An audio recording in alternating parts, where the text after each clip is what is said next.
Good morning, this is the Eager Beaver Show. You are listening to a True North Eager Beaver Media Incorporated podcast.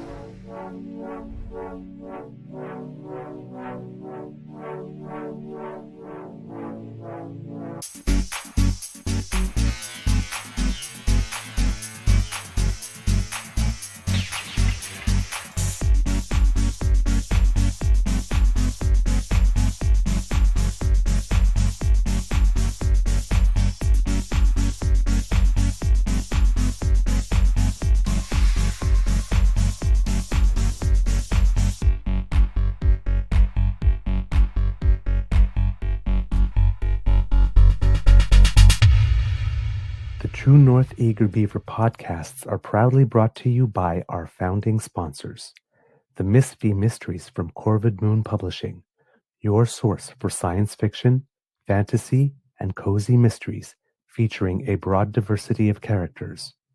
PsychicTarot.ca, book your tarot reading and unlock your spiritual journey. And the Pepper Master, hot pepper sauces made from farm-fresh ingredients to thrill your taste buds and expand your mind.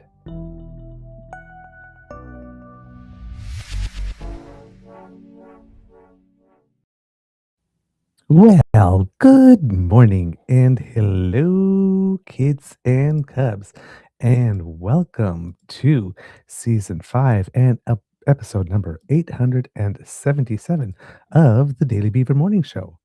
Oh, Canada. Right here. See, there. Always 100% Canadian. Today, recording day is Friday, April 17th, 2026. And it is still a great day here. Not raining at the moment, but rained a lot yesterday. And who knows, there might be some more coming. But still gray and gloomy here at the Beaver Lodge. So, at the risk of sounding kitschy, we wear the sunshine in our hearts. I am your host. I know. I can't help it. I'm hardwired for happiness. I am your host, the Eager Beaver, pronouns he, him. Hey, Mr. Beaver A. And not with me, as usual, is my good friend, Mr. Grizzly. So, thank goodness you're here, or else I'd just be alone talking to myself, which, sometimes can be entertaining. Anyway, but I digress. Hey, at least when I ask myself questions, I get the answers I want to hear. That's the advantage of talking to yourself, for those who didn't know.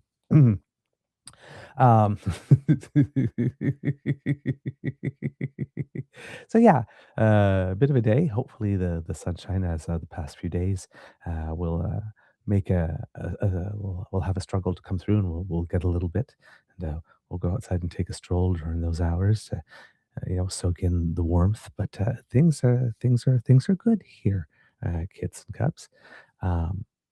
Big thank you goes to our podcast founding sponsors, the Pepper Master, the Miss V Mysteries from Corvid Moon Publishing, and PsychicTarot.ca. And of course, did I miss? Oh yeah, wait a minute. I think I missed one, didn't I?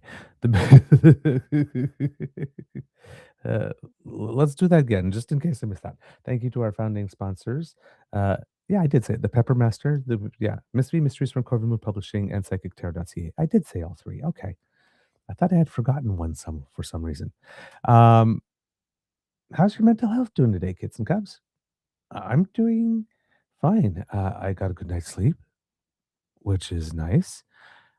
And given that we are at the time of the year where I do not have a show, the last show I was on finished, and the curling season is over. Tennis season hasn't started yet. Hopefully, we'll get started. They're doing the site cleanup tomorrow, so hopefully, it will be open soon after that. And this for me is, well, I don't want to say my slower period, but the period where I have fewer anchors in my schedule, which allows me larger blocks of time and for, I mean, I'm not curling when you count the time, going there, coming back, and socializing after the match and then playing the match. There's about 15 hours a week, 14 hours a week that go into that. So getting that time is, how do you put it? Well, when it changes the schedule, it gives you more free time, obviously, but also, in my particular case, since I have had fallen behind on a couple of things, and the couple of extra days that we were in Mexico certainly didn't help. At this end, I have been scrambling since we have been back. Um, it's it's been a lot. I won't lie. I won't lie. It's been a lot. And my Beaver sweetie has not been at his best.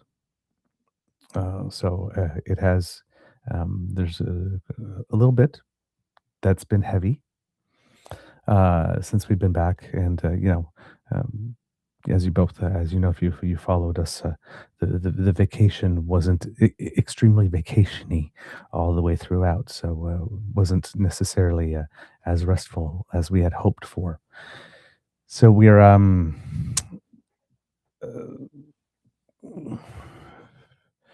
things have been tougher than usual since the beginning of the year. Um, Most time wise, first of all, just because we knew the vacation was coming, so we had to crunch a lot of things and get ahead on stuff. And then we were caught a couple of extra days. Um, and it came with extra costs.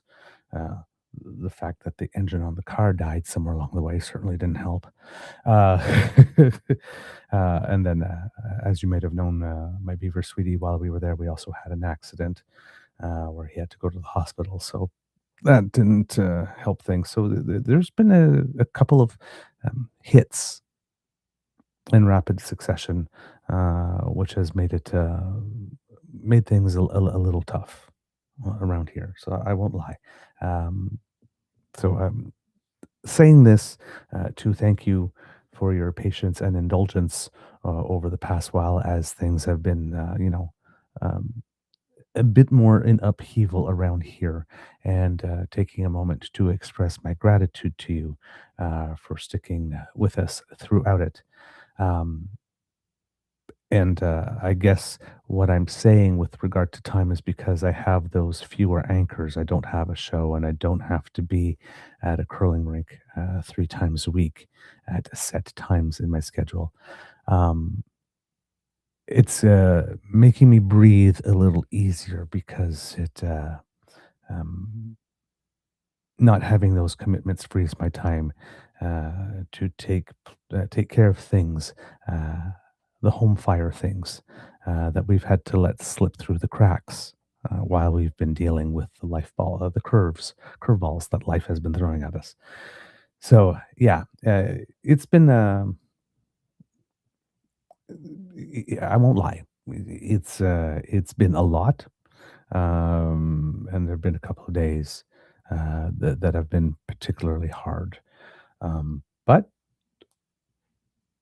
having I guess one of the advantages of having a naturally sunnier disposition is that again, you find the moments of light during a day or during a bumpy period, and you hang on those, and again, squeeze all the juice that you can out of that, and fuel yourself with that. So, yeah, just a little bit about what's been going on here, because, of course, um, I like to be honest, but I also don't like um, uh, how would you put it?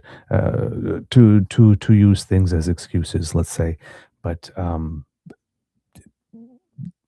it would not be inaccurate to say that I've been slightly overwhelmed over the past little while. So I'm looking forward to this opportunity to have more breath, I guess, in my life, more space to be able to take care of things that need tending to, so that when those anchors come back into my schedule when I get a next show or curling season starts again, that the load is much lighter going into the next season than it has been coming out of this one. So that's sort of like the long-term objective for the next few months, and systematically I will be working on that. So there'll be a lot of self-care and tilling of the um, soil of my daily life. Let's put it that way, in order to make sure that uh,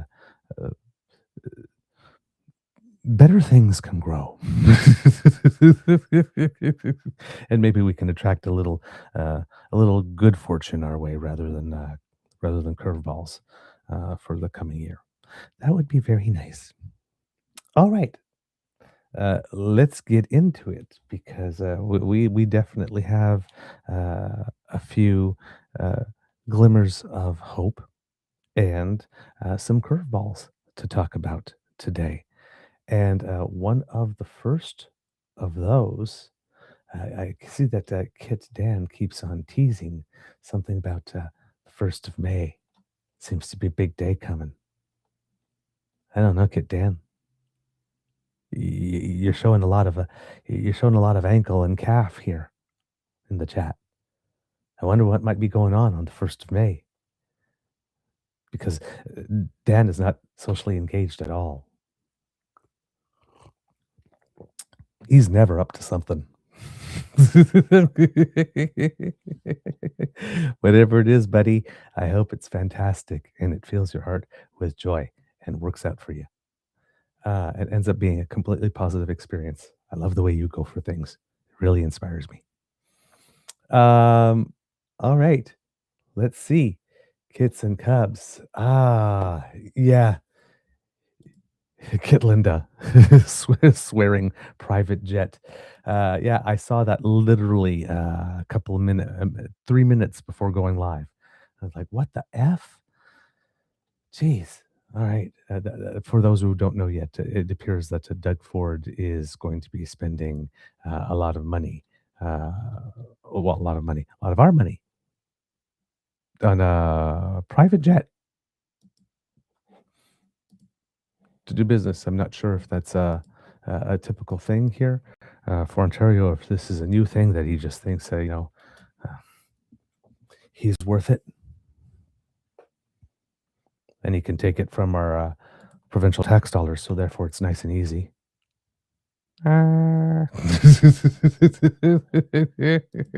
Sorry, I had to. So yeah, we'll be talking about that a little bit on the show. But first, let's start out with some positivity because mes amis, mes frères, mes sœurs, mes compatriotes, today is a very, very special day for Canada because there's birthday and we are all invited, it would appear, because uh, the charter is turning 44. According to Olivia Stefanovich of CBC News, Canada's Justice Minister, Sean Fraser, says he has significant concern with the way the provinces are overriding charter rights by invoking the notwithstanding clause, and he's prepared to establish guardrails around its use as the document turns 44. Thank you. Fraser made the comments to CBC News during a tour of Library and Archives Canada's Preservation Centre in Gatineau, Quebec, where he saw for the first time the original Canadian Charter of Rights and Freedoms document, which was signed on April 17th, 1982, 44 years ago today.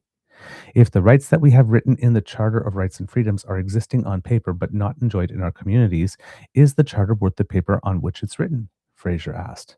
And this, of course, Kits and Cubs, has to do with the provinces increasingly resorting to the use of the Charter's notwithstanding clause. And now, more often than not, preemptively, in order to just push through whatever will they have. And remember, kids and cubs, that when a government says that they are invoking the notwithstanding clause, they are outright saying, yes, we recognize that we are violating some of your fundamental rights, but yeah, we're going to do it anyway. Now, sometimes there can be a reason for that, right? Um, we saw that during the pandemic. We had some uh, fundamental rights that were curtailed somewhat. We didn't have to go to the uh, notwithstanding clause, but for reasons, for public health and all that type of stuff, temporary suspensions, of course, they have to be reasonable and all that kind of stuff, which we also saw with the convoy and how it was broken up with the Emergencies Act. There were some legal decisions that were made in some instances, like, for example, the freezing of bank accounts. There were certain things that were unconstitutional about the way that they were put in place. Like, for example, I believe it was there's a clause of the Constitution that says that whatever measures are taking have to be reasonable. If you're going to suspend some rights or something like that, or infringe on some and cause the least amount of harm possible. And for example, uh, people who had joint bank accounts, the closure of the bank account affected the other person. That was there was probably a better way to do that. That would have less impact on them, and that wasn't taken into account. And the other thing is that the police were just able to go to the bank and say, "We need this information," and there wasn't a third party intermediary there to pass that through. Um, but with those two things there, however, that move would have been constitutional. So the freezing of the bank accounts in and of itself wasn't unconstitutional. It was just the manner in which it was done, and the courts, with that decision, informed everyone of what would be the proper process if this needed to be done again, how to go about it so that it would be constitutional. So sometimes, things are unconstitutional in that way. Uh, but in other instances, like, for example, Bill 21, which has been advocated by the province of Quebec, or, for example, the anti-transgender rights bills from Saskatchewan and Alberta, those are unconstitutional in a whole other way. They are unconstitutional in the sense that uh, they are singling out specific groups of people that we have signed on to international treaty, whose rights we've signed on by international treaty to respect. They're basically overriding not only the Constitution, but international treaty that we've signed on to, and going in and affecting certain rights in the province of Quebec. You have certain people, if they wear a religious symbol that is considered too prominent, this are automatically considered to be trying to convert whoever it is they are interacting with, and therefore should not be trusted with any position of authority. So you can't be a teacher, can't be a judge, can't be a police officer, right? And that list of what's considered a person of authority keeps on expanding.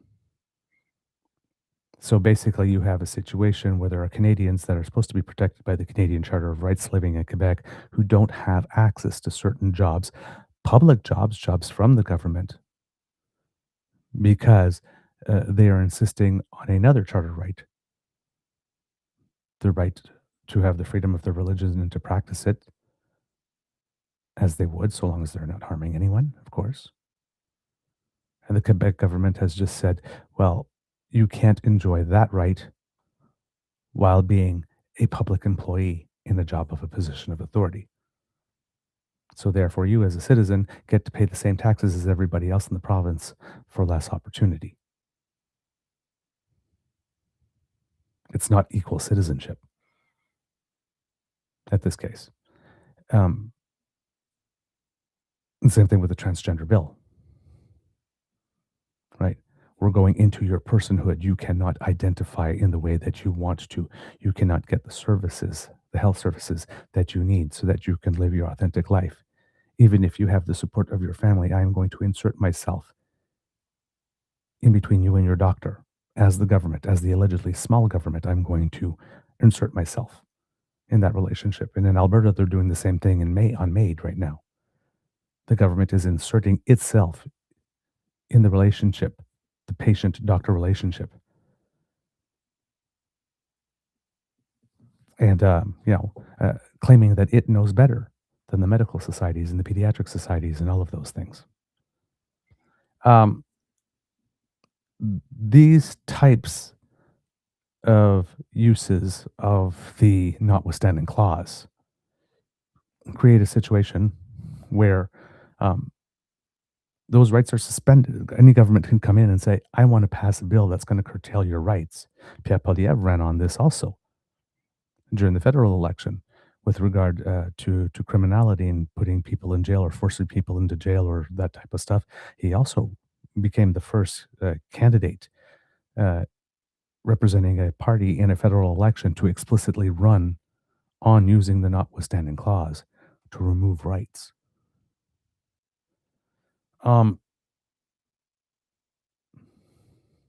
These types of ones, like I mentioned, that affect the personhood, right? Uh, you know, if you get fired for your job because you're gay, there's no recourse for you. Well, how do you stop being gay? Right? If you wear a yarmulke or a hijab and you're a teacher, you're a danger to students. We can't have you there. Now, I can understand religions, yes, right? Um,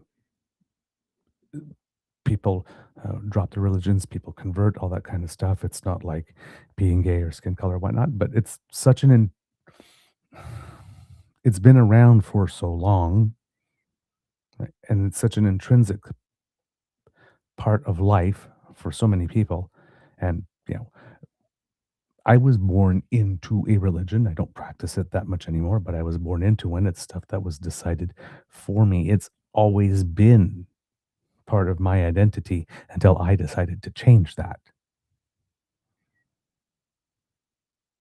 Right. But all my life, as a child, um, young teenager, I'm a Catholic, right? And it's only later in life, as I go through life, nobody told me at 12 that I ever had the choice not to be.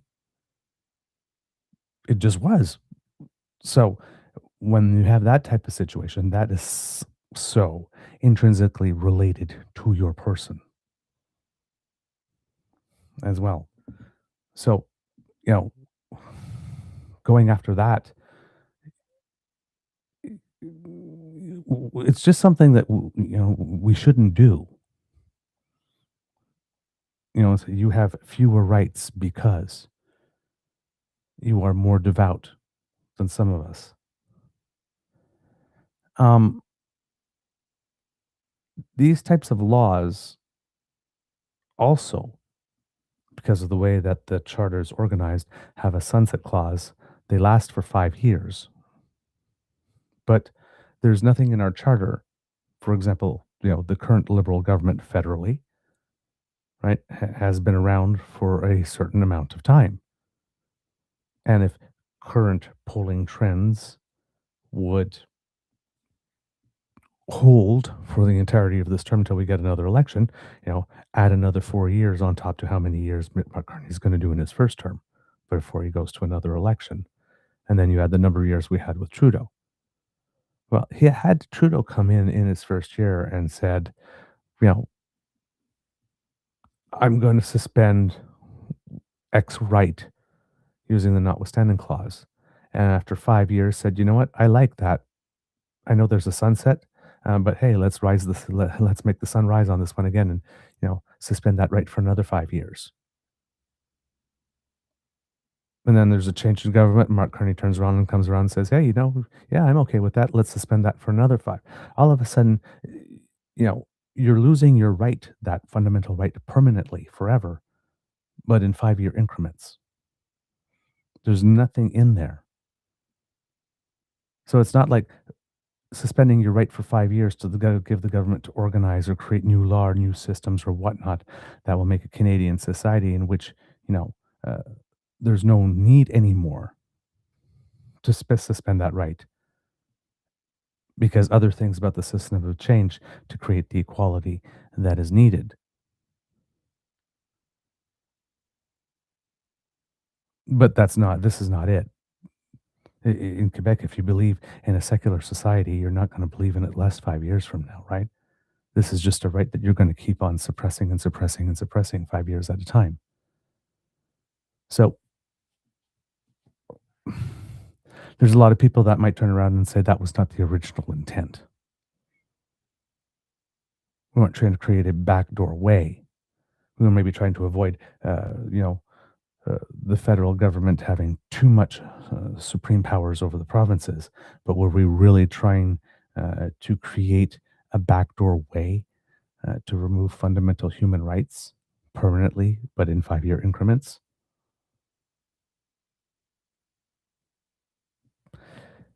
These are questions that we're going to have to ask, right?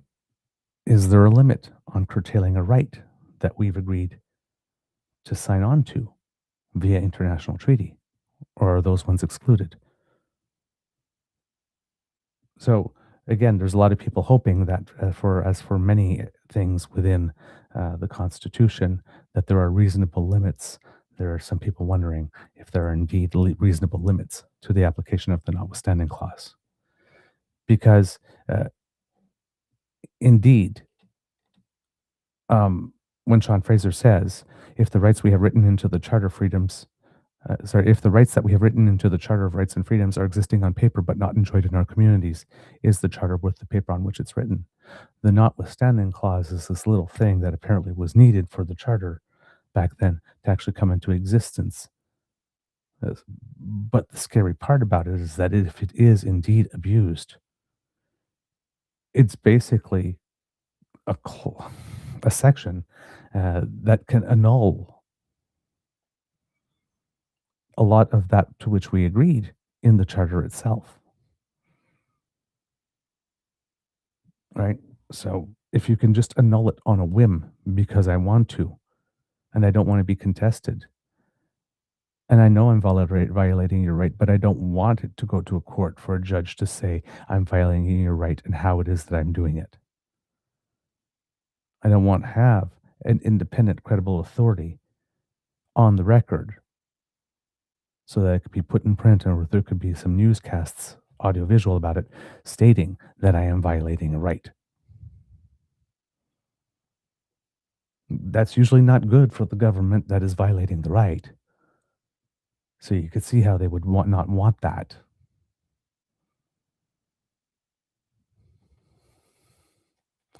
Quote, we have to strive not to uphold the document in a perfect form locked away in the archives, but to actually ensure that we breathe life into those ideals, said Fraser.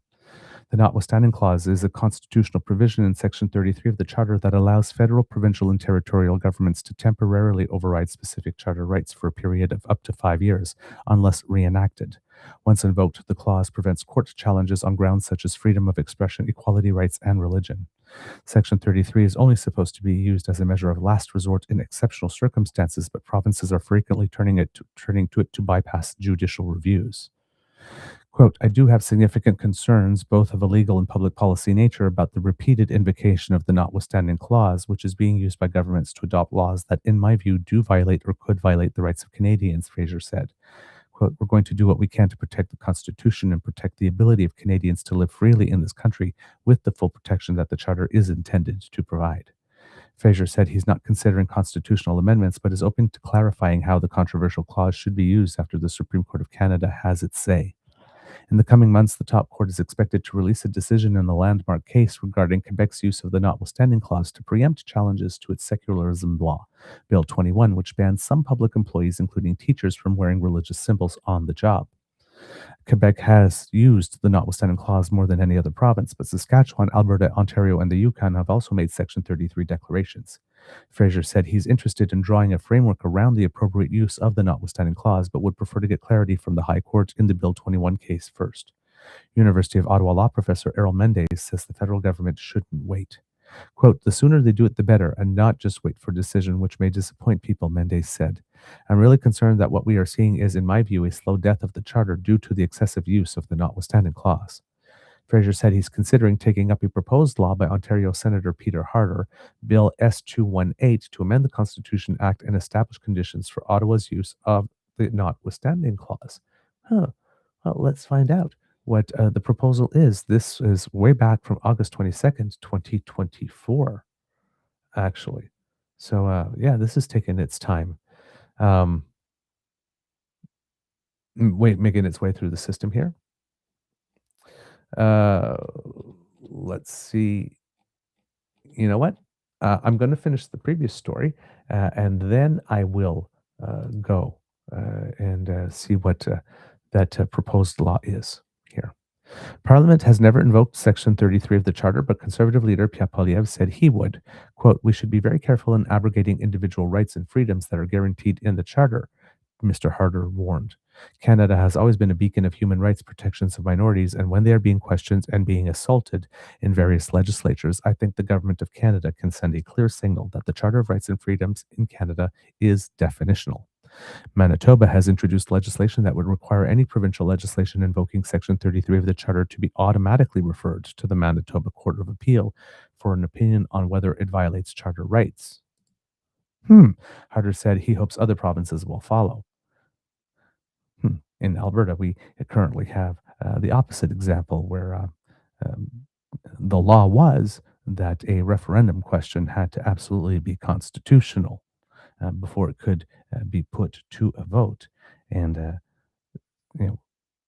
a court needed to rule on that. And then Danielle Smith, given that she had a competing sovereignty referendums, one that said we should remain in Alberta should remain in Canada, and one with a question advocating Alberta leave Canada, which would violate several treaty rights and therefore would be unconstitutional and therefore shouldn't be asked as a question. Well, she just passed a law to remove that requirement. Now you don't have to go ask the judge anymore whether or not it's constitutional. We don't need to do that anymore. So Alberta seems to be going the other way. The charter is really at a turning point, said Martha Jackman, a University of Ottawa professor emeritus specializing in constitutional law. Every time Section 33 is invoked, that is a nail in the coffin of the charter. On the 44th anniversary, Jackman said there were also questions about whether the document is living up to its promise. She said it can be difficult to invoke charter rights in social justice cases, such as those involving encampment evictions or government inaction on climate change. Quote, it's still there and still has a lot of potential, said Bill Black, a professor emeritus focused on charter rights at the University of British Columbia. When you look at what's going on in the United States, I think we're very lucky to have the charter and to have the court that we have interpreting it. The federal government is facing scrutiny for upholding charter values after it asked the Supreme Court of Canada to consider an appeal of a federal court of appeal decision that found its invocation of the Emergencies Act during the 2022 convoy protest in Ottawa was unconstitutional and violated the charter rights of participants. It's also facing criticism from religious groups in the Conservative Party over concerns that the government's anti-hate legislation, Bill 9, limits religious freedom. It doesn't, something Fraser denies. While he's considering federal parameters to the notwithstanding clause, Fraser said he's not the province's babysitter on the use of Section 33. The Justice Minister also said he's against invoking disallowance for the preemptive use of the notwithstanding clause, which was proposed and voted down at the Liberal Convention earlier this month in Montreal. Quote, the remedy for a position taken by a sit-in government at one level or of another is not to have a heavy-handed solution come down from the federal government, but it's for citizens to exercise the rights that are protected by the Charter, to associate, to freely discuss their thoughts, and importantly, to vote, Fraser said. Yeah, until the provincial government decides that you can't have those anymore. I'm actually disappointed by the ruling out of invoking disallowance this early. I would have kept that on the table. Now, of course, PR-wise, that would have invited all the provinces to, turn around and say, "Oh my God, they're considering disallowance, and oh my God, our poor rights, and can't we have any freedom from this oppressive federal government?" Type rhetoric. I'm feeling oppressed by your desire to suppress my desire to oppress, is essentially what the provinces would be saying here. Um, so, I mean, in principle, I can understand the principle, ruling it out right away. This is, unlike they, who invoke it right at the beginning of a process, no matter what. No, this is not something we're going to invoke. We're being consistent with ourselves, just as it would be, just as it is inappropriate to use the heavy hand of the government rather than just allow citizens to exercise their rights as the provinces are doing. We will not do as the provinces are doing with our disallowance power.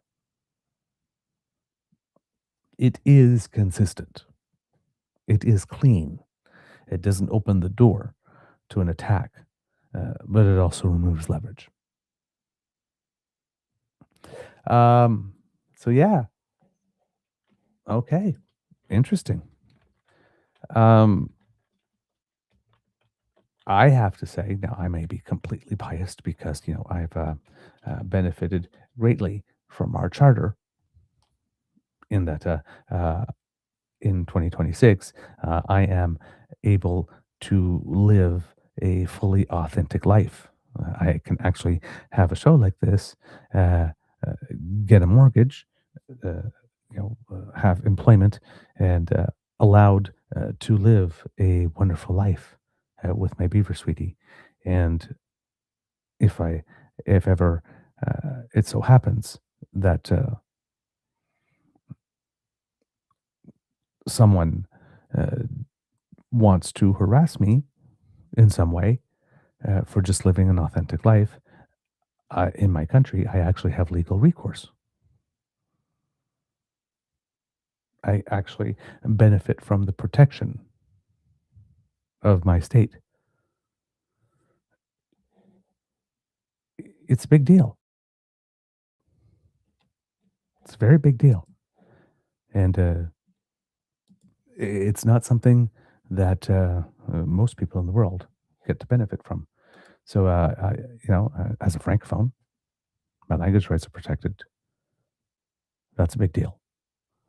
Um, so yeah, I'm a big fan of the Canadian Charter. I'm a big fan of the document. I'm a big fan that we consider it to be a living and breathing document. I'm a big fan that we have the Supreme Court of the type that we have, and not of the type of the United States has, in order to be able to interpret it.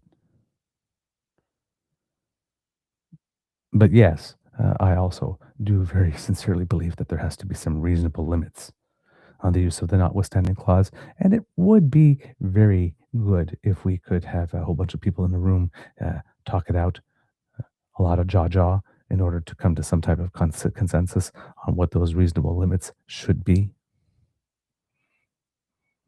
Um, and yes, there is a risk, uh, as stated in the story, for waiting for the Supreme Court to go first, because if the Supreme Court doesn't do what or doesn't grant within it that which Mr. Fraser expects, some guidelines on its use, um, that could make the job more difficult to try and create a process to bring them into being prior to the decision,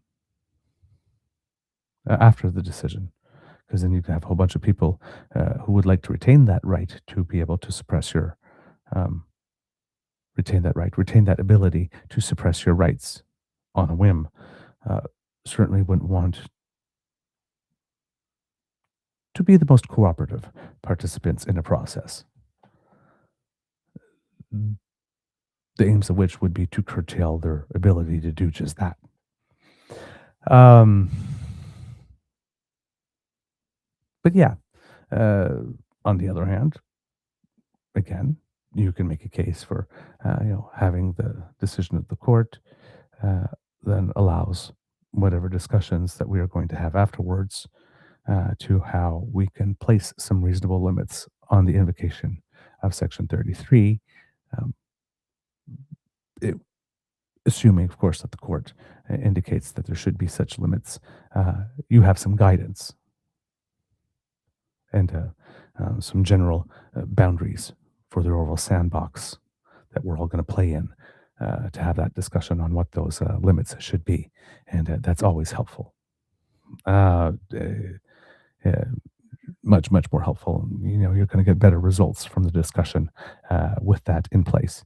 So again, there is a logical case to be made for the minister's position. At this point, it just becomes, I guess, a preference for types of process.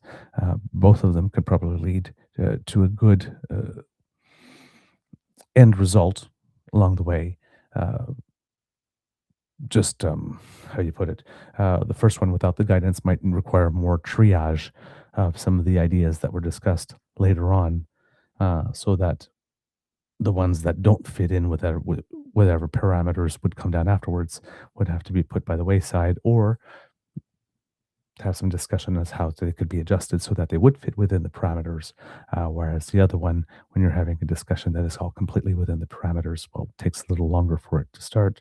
But you spend less time talking about stuff that are not within bounds, right? So both processes can get to a good result. They're just two different ways to proceed. If assuming both processes, of course, are pursued in good faith. Both processes can arrive at a good result. There's no reason that one is necessarily better than the other, but of course, having the parameters beforehand keeps everything cleaner. Now you just have to hope that but that is conditional on the Supreme Court coming down with a decision that actually speaks of parameters. That's the risk you take by waiting. Let's see. A couple of other things about this. Is there anything here? So yes, we were talking about the move from Manitoba. This was when March 4th, 2026. So the NDP reintroduces notwithstanding clause bill as spring session. Manitoba's NDP government is reviving a bill it says will serve as a safeguard against the future government invoking the Charter's notwithstanding clause to override the rights of protected groups, including religious minorities and segments of the 2S LGBTQ plus community. So Manitoba is going in the complete other direction that Quebec, Saskatchewan, and Alberta are going in. Manitoba politicians began the spring legislative session on Wednesday with New Democrats hoping to introduce 36 bills in a matter of weeks. First to be introduced was Bill 4, the Constitutional Questions Amendment Act. It failed to receive royal assent last fall as the NDP was forced to devote much of the end of that session to ensuring its detox center bill passed. That center is now able to accept patients highly intoxicated on drugs, including meth. Okay. Manitoba Justice Minister Matt Wiebe reintroduced the notwithstanding clause legislation Wednesday, saying any future invocation of that charter clause in Manitoba needs to be, quote, subject to a robust public discussion. Bill 4 will, quote, assist in that democratic process, he said. The notwithstanding clause, section 33, of the Charter on Rights and Freedoms gives provincial governments the ability to introduce legislation that may temporarily override protected rights of some groups. It was a provision added to the Charter to ensure territorial and provincial governments maintain power over their jurisdictional courts. It's been used recently by governments in Quebec, Saskatchewan, and Alberta to protect legislation that critics say supersedes religious and 2S LGBTQ plus rights.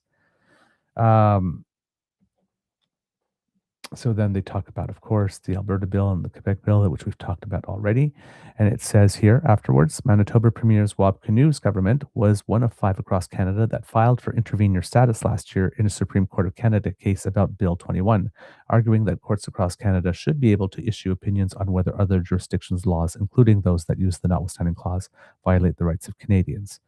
Quote, seems like it can be really about trampling on rights, Kinew said after question period while speaking with media inside his office. Based on the nature of how the notwithstanding clause was crafted, governments are not required to specify what specific charter freedoms a piece of their legislation would target. The Manitoba NDP bill would impose an automatic review process. In the event a future government invoked the clause, it would be required to explain why to an appeal court judge. That judge would then provide a non-binding legal opinion on whether the use of the clause violates the Charter's Section 2, which covers freedoms of religion, expression, peaceful assembly, and association, Section 7, right to life, liberty, and security of the person, or Section 15, equality rights. However, the judge wouldn't be able to stop the clause from being imposed, according to the bill. Quote, "We really think that the judicial branch should also share their opinion," Canoe said on Wednesday. "When you're talking about rights, it should be up to you, the voter. It should be about democracy, and for you to have that information when you go cast your ballots next time. Not only would you hear the words of the politicians, you'd also have some expert judges weighing in too." Canoe has said while his NDP government will never invoke the notwithstanding clause. Progressive Conservative leader Obi Khan questioned why Canoe would commit to never using the clause in any case. The opposition leader said the Tories would like the federal government to invoke the notwithstanding clause to impose mandatory minimum sentences for people found guilty of sexual crimes. See, mandatory minimum sentences have been deemed unconstitutional. But we don't like the crimes you've committed. There are certain crimes we don't like more than others. So therefore, for you, we are going to treat you differently than everybody else, and you're going to get a mandatory minimum sentence, regardless of the conditions of the case. Now, of course, they'll always, when they try to put in the thin edge of the wedge for this, they always go to certain places: sex crimes, protection of children, protection of pregnant women, the types of things that if somebody turns around and says, "Whoa, whoa, whoa, you can't do that," lets them turn around and says, "What, you want people to keep getting violated? You want people to target pregnant women?" Right? And get into that whole disingenuous debate. Right? So this is the same thing here. It's like, right? The thing here, when Leader Obi Khan is saying, you question why Canoe would commit to never using the clause in any case. That's a smart one. Why would you tie your hands behind your back? You never know what might come up. There might be a case that is required for. That would be a legitimate use of it. Why would you say you would never use it? But then when you say I would never use it, why would you never use it? It's a risk to do that. Wouldn't and then you say, in our case, for example, we feel that they should be used to impose mandatory minimum sentences for people found guilty of sexual crimes.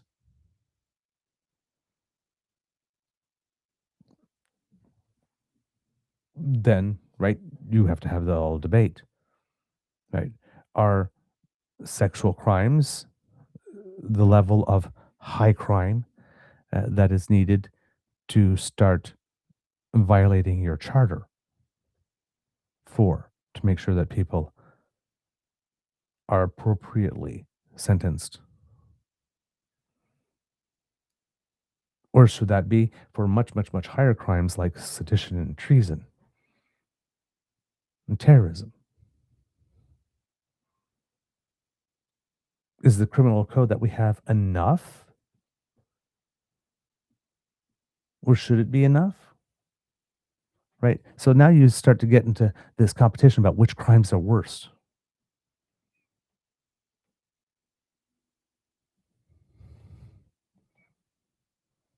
And then say, "Oh, yeah, yeah, that's bad." You put it in and then say, "Well, this one is kind of bad too because they share these things in common." And then what happens is that the pool just gets bigger and bigger and bigger.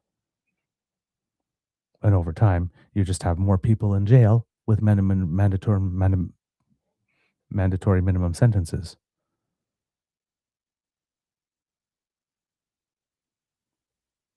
right? And you just remove judicial discretion completely. You've just overridden the judges. People in Ottawa, in the House of Commons, who are not in the courtroom, who don't hear the cases, don't know the details, whatnot, have decided they know better than the judges who hear everything. That could be dangerous. The Supreme Court ruled last fall that it is unconstitutional to impose a 1-year mandatory minimum for those convicted of accessing or possessing child sexual abuse imagery. Quote, "We have no intention on using the notwithstanding clause, but we do stand in support of calling on the federal government to use the notwithstanding clause when it comes to sexual offenders and predators," said Khan. The premier won't even do that. So again, see, sexual crimes related to kids. That's where conservatives go to all the time. they pick the most emotionally um, fiery example and they apply it. Because you should never make law according to the worst possible example. That's not where the majority of your cases are going to be, right? But it's a typical go-to tactic. It's a rhetorical device that appeals to emotion and feeling. Again, designed specifically to bypass the logic center. And it's not about not wanting to protect, right? It's about not wanting to open the door that could then just be busted down to violate the rights of so many more. That's why we have lawyers and judges and whatnot, because there are some very intricate legal principles here at play. And precedent applies to everyone. So, yeah, it's good to see that the government of Manitoba did take this step. With regard to the proposed law that Senator Peter Harder is talking about here, um, let's see here. Starts with a little bit of history from the days back of John A. Macdonald. This is by Aaron Weary. John A. Macdonald once assured the pre-Confederation Legislative Assembly of Canada that an appointed Senate then under consideration would, quote, never set itself in opposition against the deliberate and understood wishes of the people. It's important to note what Macdonald said immediately before those words. Quote, there would be no use of an upper house if it did not exercise, when it thought proper, the right of opposing or amending or postponing the legislation of the lower house, the future first prime minister said. It would be of no value whatever were it a mere chamber for registering the decrees of the lower house. It must be an independent house having a free action of its own, for it is only valuable as being a regulating body, calmly considering the legislation intimated by the popular branch and preventing any hasty or ill-considered legislation which may come from that body. Macdonald's words offered a nuanced take on the Senate. They describe an institution that would have no purpose if it didn't periodically exercise its constitutional powers, an institution that's also bound by deference to the elected House of Commons. In that sense, the question is not whether the Senate should be willing to oppose, amend, or postpone, but when or how or to what extent. Precisely. A motion tabled by Senator Peter Harder this spring, now we're talking this is in 2024, suggests at least one answer to that question of when. His motion, which is likely to be debated this fall, proposes that the Senate, quote, should not adopt any bill that contains a declaration pursuant to Section 33 of the Canadian Charter of Rights and Freedoms, commonly known as the Notwithstanding Clause. Even if a majority of senators were to agree, the motion is non-binding. And because of the Senate's rather quaint rules of debate, Harder's motion might not even come to a vote before the next election. But as Harder notes, the motion at least starts a conversation, and that conversation might be both necessary and inevitable because of what the person the polls say is in line to become the next prime minister is promising to do. So this was prior to Pierre Poilievre here. But when Pierre Poilievre was stating that he would use the notwithstanding clause to advance his preferred criminal justice policies to, for example, impose sentencing standards that the Supreme Court said violated Canadian rights to be protected from cruel and unusual punishment. To do so, Pierre would have to get such legislation through the Senate. And of course, the Senate is relatively newly independent based on what Trudeau has done and largely beyond his direct control. At the time this article was written, there were only 12 conservative senators in the place. So if Poilievre was to make good on his promise of the notwithstanding clause, the question then becomes, what should the Senate do? And here Peter Harder is saying that we should not be adopting any bill that contains a declaration that we are using the notwithstanding clause. So the Senate would oppose. Even conservatives, some of whom are already gearing up to declare, quote, a constitutional crisis if the Senate obstructs the agenda of a Poilievre government, might have a hard time arguing the Senate is duty-bound to simply wave through whatever the House sends it. While conservatives have long insisted that senators should be elected, Stephen Harper didn't apologize in 2010 after conservative Senate appointees killed a private member's bill sponsored by then NDP leader Jack Layton, and conservative senators still regularly vote against legislation introduced by the Trudeau government. And that bill that Harper killed because Harper decided personally. Well, Harper had his Senate kill because he said it was flawed, completely irresponsible. Was a bill on climate change, was Bill C-311, voted down 43-32 by the Senate, but had passed by in the House of Commons, that would have called on the government to establish 5-year plans to meet greenhouse gas emission targets by 2050, according to Liberal Senator Grant Mitchell, the author of the bill in the Senate. The bill was passed, so this is a bill that originated, I guess, maybe in the Senate, and went to the House. It was passed or was it started by no, it wasn't started by the Senate. No, sorry. My mistake. The bill was passed in May by the House and went to the Senate for final approval. Uh, there was debate about who actually initiated the Senate vote, with each side saying the other was responsible. But yeah, uh, the bill was just killed. So it has happened. It's not new. Now people will say, "Well, it was a private member's bill, so it's not the same." Yeah, it's the same. It's the same. However, a bill originates, whether the bill originates in the Senate, it's a private member's bill, or it's a government bill. Uh, Once it gets on the order paper and starts being discussed, a bill's a bill's a bill. There's no difference. According to the minister Fraser, he released a statement saying that today, the Honourable Sean Fraser, Minister of Justice and Attorney General of Canada, issued the following statement regarding the anniversary of the Canadian Charter of Rights and Freedoms. On the 44th anniversary of the Canadian Charter of Rights and Freedoms, we celebrate the freedoms that define our country for more than 4 decades. The Charter has protected fundamental rights and freedoms, including freedom of expression, equality, freedom of religion, and official language rights. The Charter protects these rights for everyone without regard for who you are, where you come from, or whom you love. At a time when democracy is being tested, these protections matter more than ever because they help ensure everyone in Canada is treated fairly and has a voice. Generations of Canadians have relied on the Charter to defend their rights. We reaffirm our determination to uphold the Charter through our laws and support the independent institutions that enforce it, ensuring that future generations inherit a Canada that is free and just. So, happy birthday to the Charter. 44.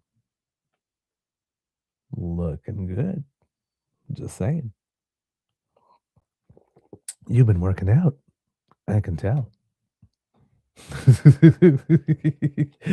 Yes, and I see you laughing, giggling here at the name Peter Harder. Yes, because we're all 6 years old. Don't worry. One of my first jobs in university was working in the federal government, and I saw notes coming down from Peter Harder when he was the clerk of the Privy Council, and I giggled every time too. Linda M. saying the Senate is not a rubber stamp; it's a check on the House. Yes, when it functions properly and has the independence that it needs to do its job of delivering sober second thought, it is indeed. Trump apparently says that Iran has just announced that the Strait of Iran is fully open and ready for full passage. Thank you. Okay, I'm going to guess that he meant the Strait of Hormuz there, but or maybe the Strait of Vermouth.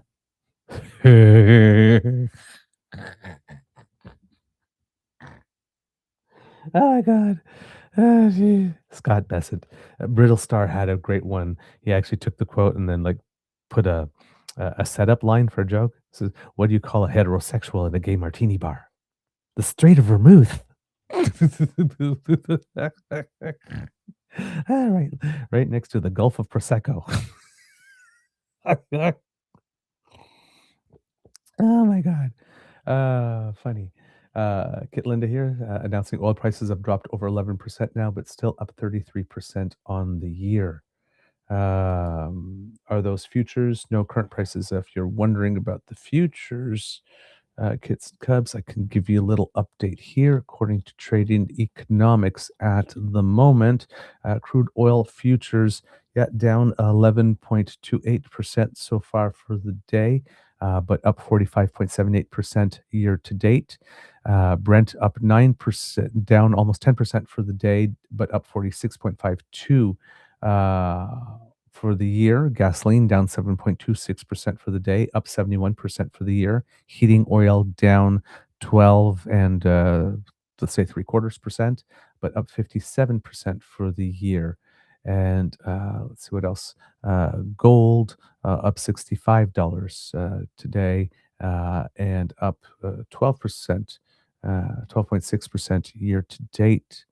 Let's see if there's any other things here looking at because the aluminum, looking at that because that would be affected by the Straits of Hormuz, down 4.60% today, but up 16.8 year to date.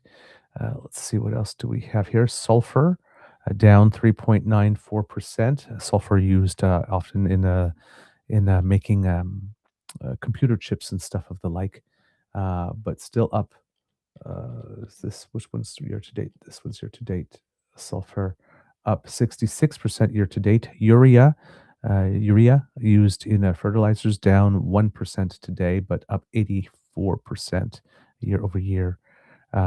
So yeah, most of the things that we have been talking about that would be affected by the closures of the straits seem to be dropping in price. One of the reasons for that could be that it has been confirmed yesterday that the ceasefire ish that is currently existing with Iran, which was supposed to be extended to Lebanon, according to, at least to the president of Pakistan, or the prime minister of Pakistan, I should say. Is it the president? Or I know they have a prime minister, but I can't remember if they have a prime minister and a president. But let's say the lead negotiators from Pakistan who are helping to negotiate the deal, the ceasefire. But it seems that that has now been expanded to Lebanon, which is good. It gives us a glimmer of hope that things might be going in the right direction. It is definitely a concrete step because, like I said, it was supposed to be, according to some, included from the get-go, and it wasn't. But now that it is, that is an objectively positive step. According to Sarah Japakanji of CBC, U.S. President Donald Trump announced a 10-day ceasefire between Israel and Lebanon on Thursday, but deep disagreements over Israeli forces on the ground and the dismantling of Hezbollah cast immediate doubt on whether the truce will hold. Celebratory gunfire rang out across parts of Beirut as the clock struck midnight local time on Friday, the time the ceasefire was set to go into effect. As Trump had announced in a post on Truth Social, for around half an hour, the booms of rockets that were also fired in celebration could be heard. But the pause in hostilities remained fragile. The Lebanese army said early Friday that Israel committed violations of the ceasefire after it took effect, including the intermittent shelling of several southern Lebanese villages. There was no immediate comment from the Israeli military, which had said earlier that its forces remained deployed in the area. In a post on Twitter, Avichai Adrei, Arabic language military spokesperson for the Israeli Defense Forces, or the IDF, said the deployment was in response to what he described as continued Hezbollah militant activity. Hezbollah released a lengthy statement detailing what it described as its military operations against Israel throughout Thursday, which showed that its last attack came at 11:50 p.m. local time, 10 minutes before the ceasefire took effect. Trump later issued a social media post urging Hezbollah to respect the ceasefire. Quote, "I hope Hezbollah acts nicely and well during this important period of time. It will be an great moment for them if they do. No more killing. Must finally have peace," he said. Peace, of course, in all caps.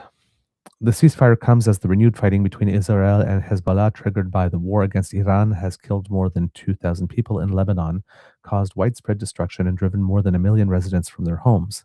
In his earlier post, Trump said the pause in fighting followed excellent conversations with Lebanese President Joseph Aoun and Israel Prime Minister Benjamin Netanyahu. The U.S. State Department published the details of the ceasefire agreement Thursday, including the potential for it to be extended by mutual agreement, quote, if progress is demonstrated in the negotiations and as Lebanon effectively demonstrates its ability to assert its sovereignty. Once the ceasefire takes effect, the Lebanese government will take steps to prevent Hezbollah and all their non-state armed groups in its territory from carrying out any attack against Israel, according to the text of the agreement.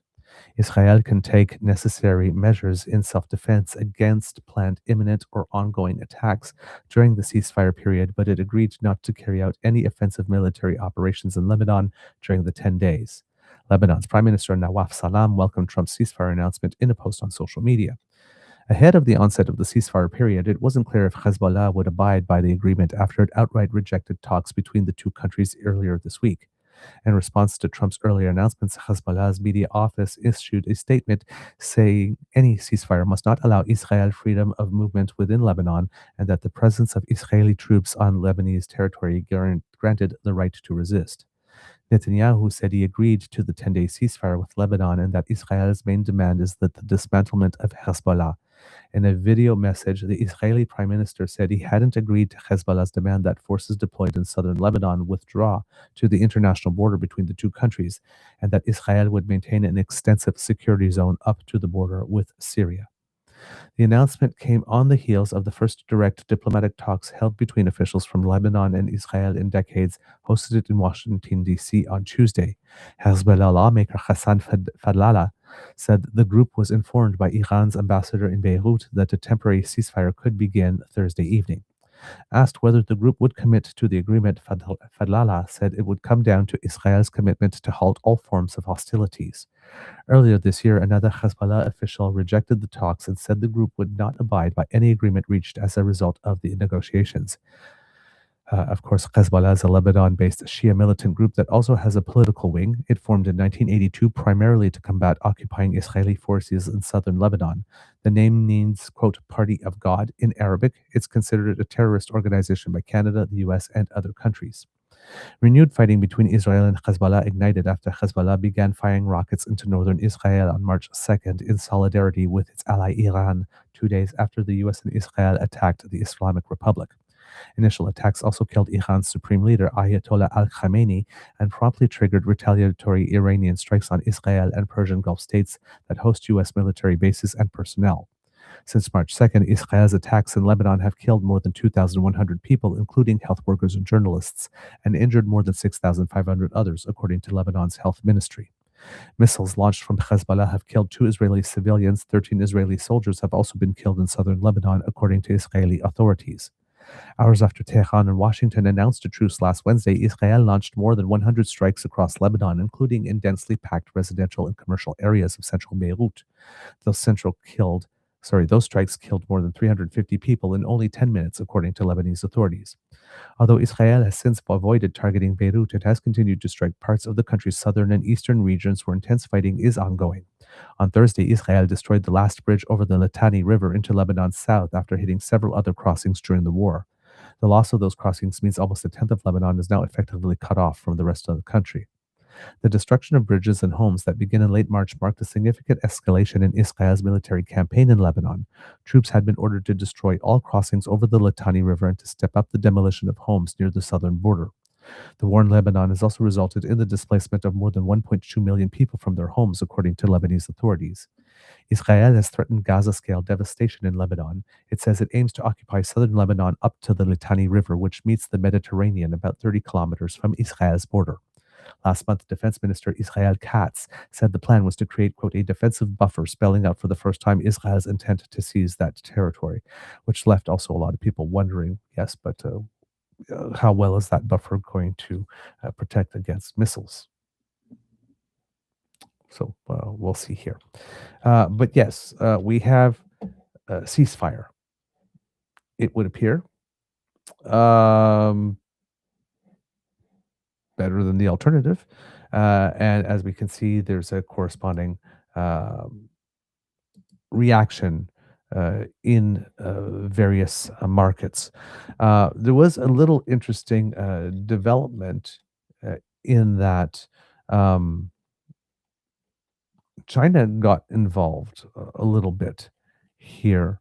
uh, which it usually doesn't say all that much in these types of things. But Chinese Foreign Minister Wang Yi said the window of peace was opening during a phone call with his Iranian counterpart, according to a statement from the Chinese Foreign Ministry. Wang told Iranian Foreign Minister Abbas Araghchi that the situation has reached a critical juncture and said Iran's sovereignty, security, and legitimate rights should be respected while freedom of navigation and safety through the Strait of Hormuz should be ensured. So maybe it's China that put its foot down here.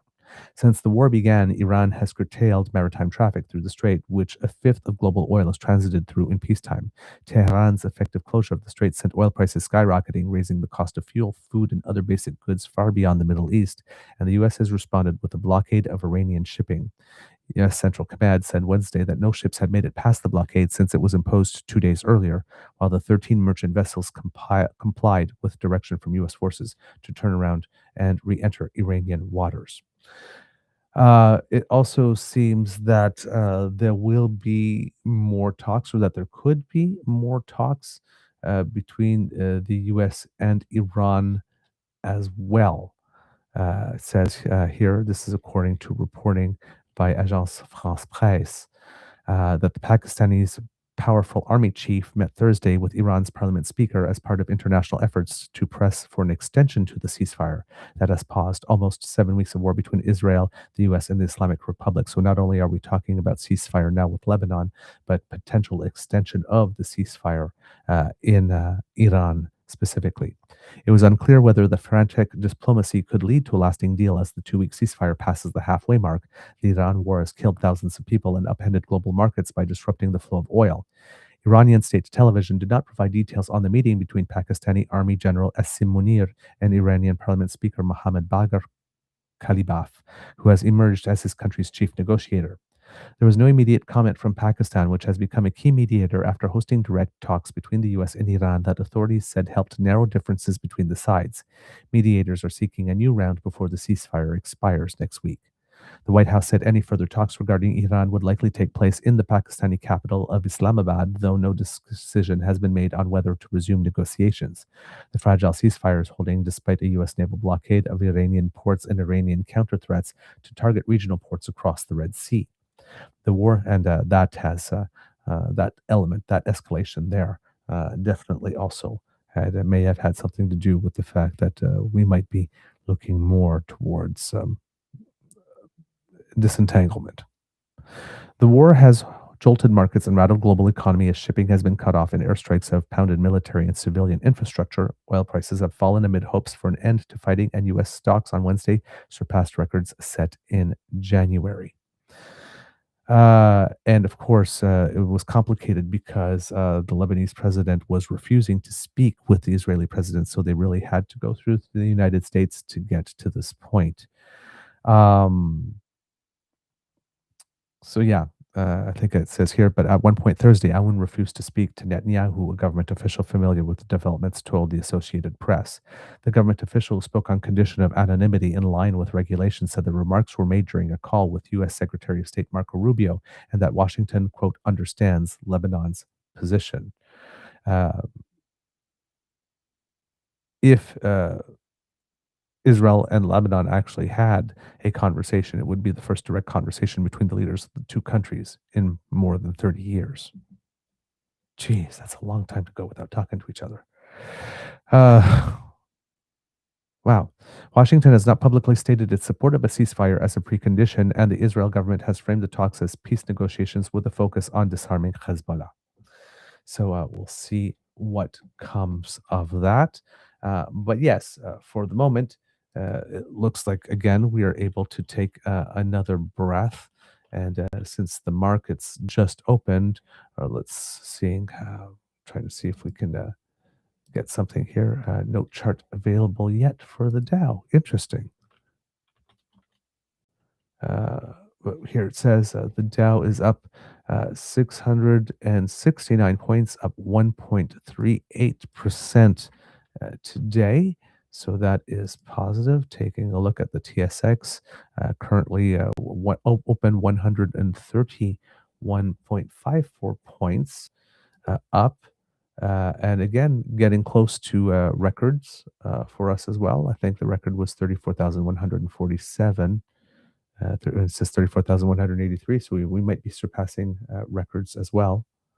No, sorry, 34,590 was our record. So not surpassing that yet, but getting close to. And as we mentioned, the price of gold was slightly up today, going with that. And the price of at least energy seemingly down. Gold up $73.13 at the moment. All right, moving on from that kind of stuff, kits and cubs today. Also, wanted to mention that Avi Lewis, the leader of the NDP, appeared to have had a meeting yesterday with the Prime Minister of Canada. Usually, there are no readouts for this type of thing official when the Prime Minister meets with other party leaders, whatnot, like he does with heads of state.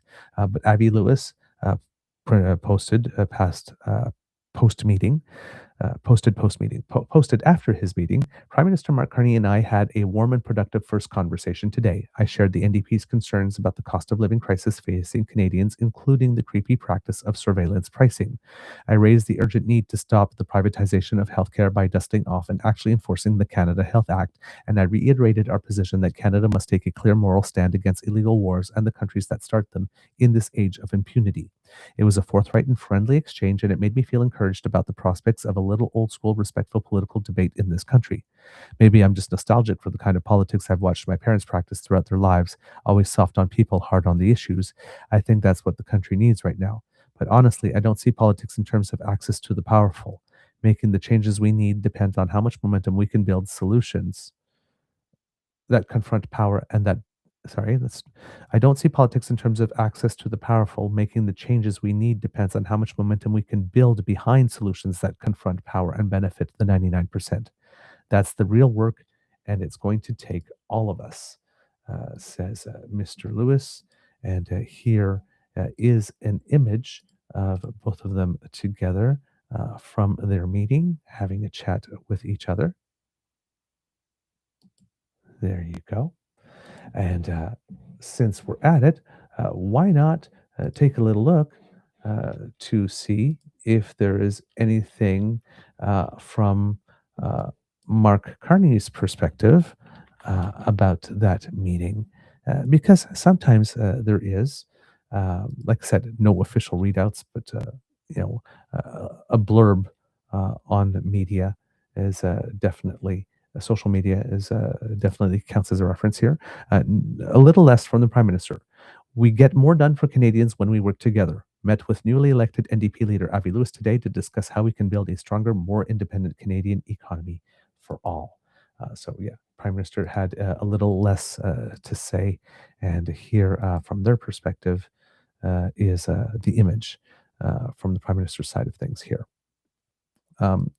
It seems that today, in addition to all of that, that the Prime Minister will meet today with newly sworn in Quebec Premier Christine Fréchette.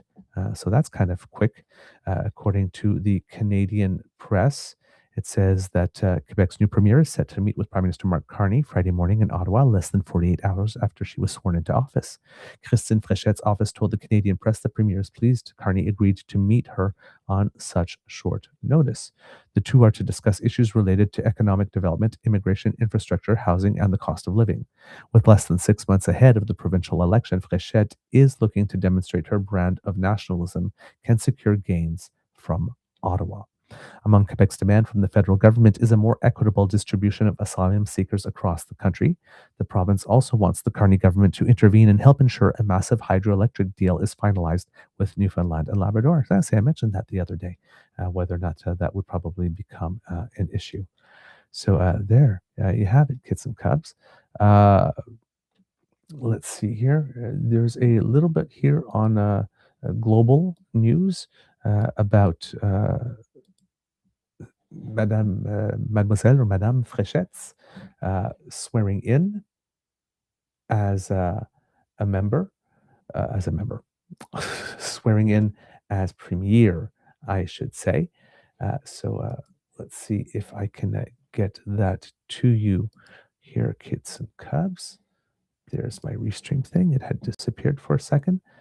Let's take a look at what it is how things went down, because swearing in when you are a new government is, or you're a new leader, is always a very happy occasion, of course.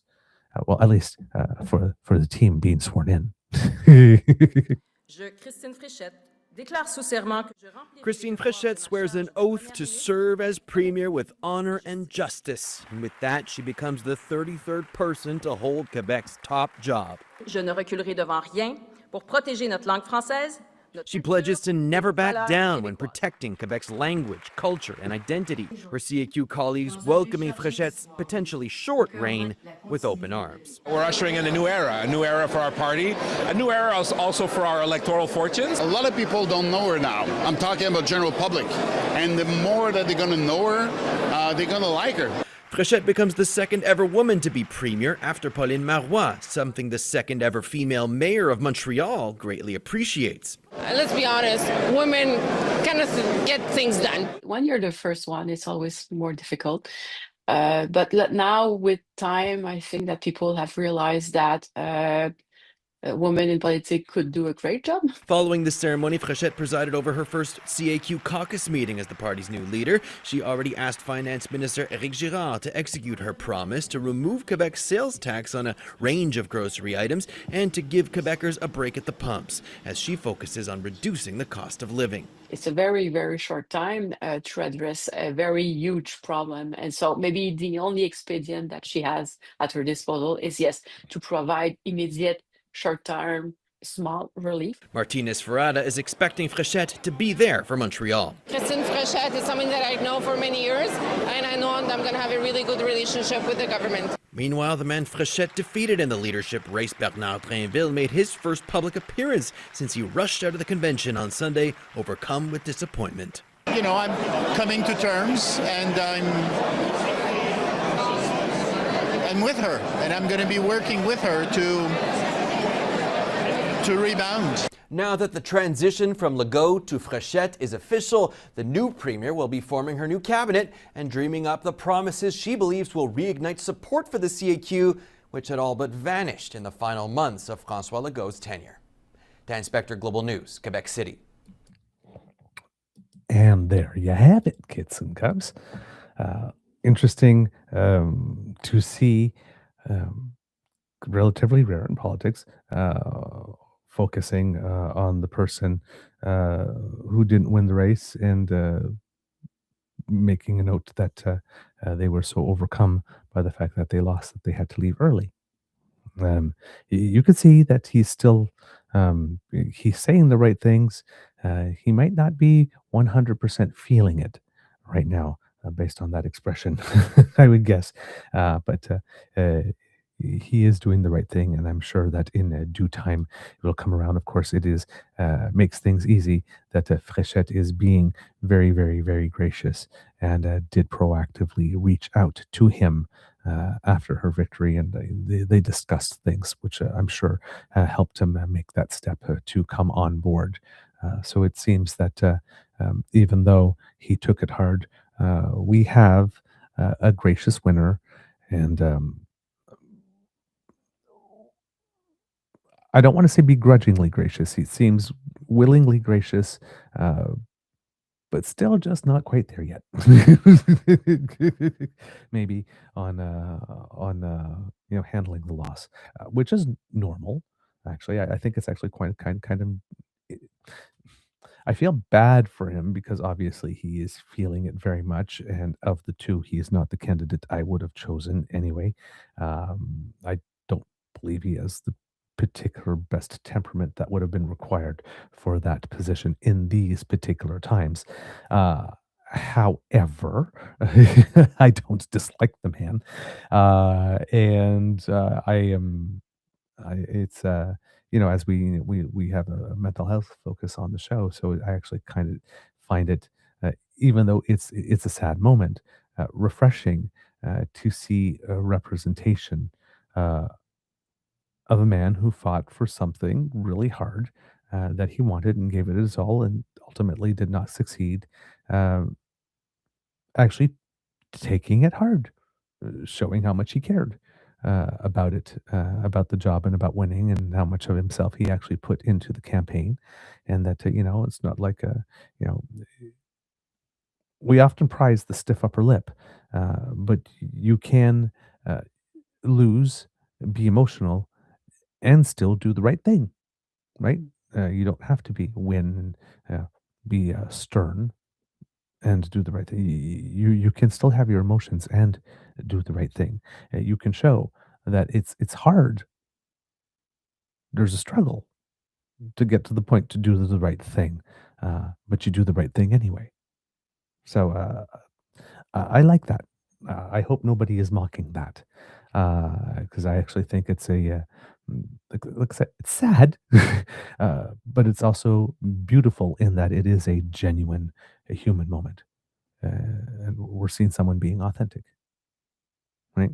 He's going to do the thing that's right for the party because he believes in the party. Clearly, he wanted to lead it, but it's hard.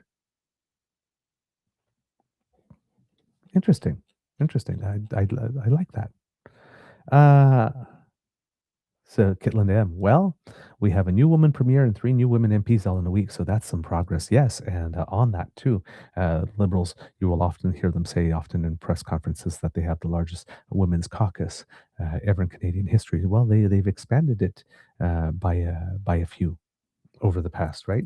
Laurie Idlett came over from the NDP, and then Marilyn Gladu came over from the Conservatives, and Dr. Danielle Martin, the seat that she takes over was occupied by Bill Blair. So we have three new, three numbers added to the Liberals' Women's Caucus to make it not only the largest one in Canadian history in a political party, but expanding, which is a good thing.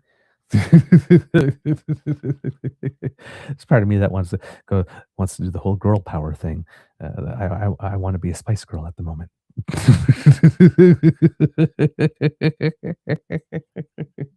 BV Spice.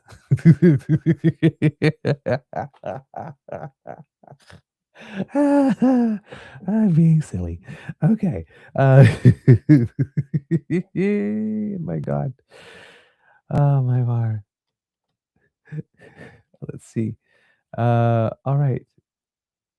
Okay, let's look at a couple of things. I spent so much time talking about this other stuff. I thought I was just going to touch on them very briefly, but it turns out there was a lot to talk about. I thought that most of the show would be on people behaving just a little bit bad behavior or questionable behavior. So since we talked about the jet, let's take a look. Let's take a little look at the jet. What's Doug Ford doing with the jet? Why does he need a jet? That was very interesting. So this comes from the Toronto Star. Robert Benzie. Call it Air Ford One. The Ontario government has purchased a used $28.9 million private jet for the use of Premier Doug Ford, the Star has learned. A senior official speaking confidently in order to discuss the matter confirmed that the province this week took possession of a 2016 Bombardier jet Challengers. Let's try that again. Took possession of a 2016 Bombardier Challenger 650 executive jet. Its primary purpose will be the Premier's travel, but obviously, in an emergency, it could be used for other purposes, the official said Thursday. The Quebec-made plane can seat up to 12 passengers and has a range of 7,400 kilometers.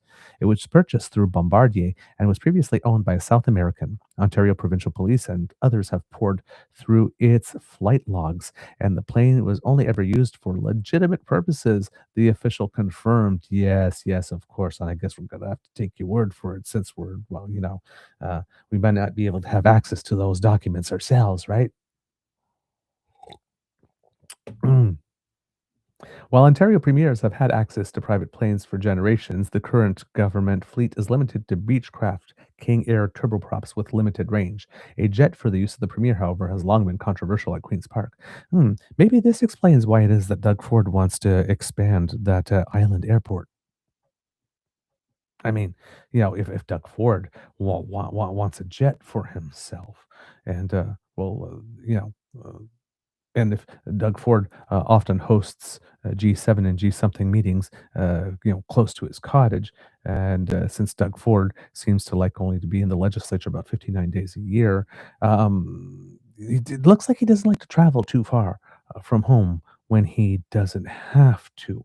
So, yeah, uh, uh, why would the premier want to make the trip all the way in from Pearson down to his office at Queen's Park when there's an airport right downtown?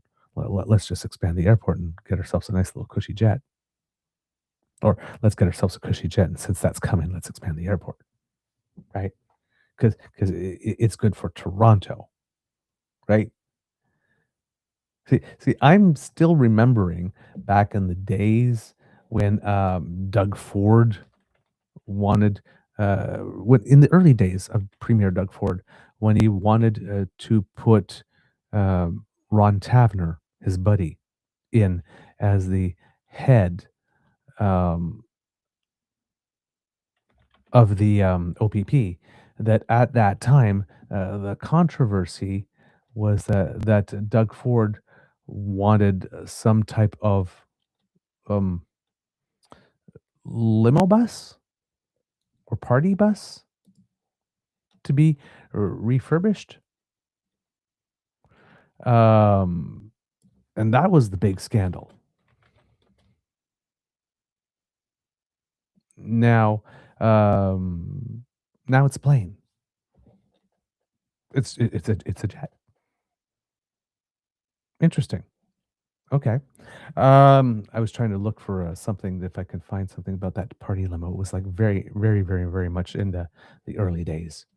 Um, Now, this jet thing is new in the sense that there's a Globe and Mail article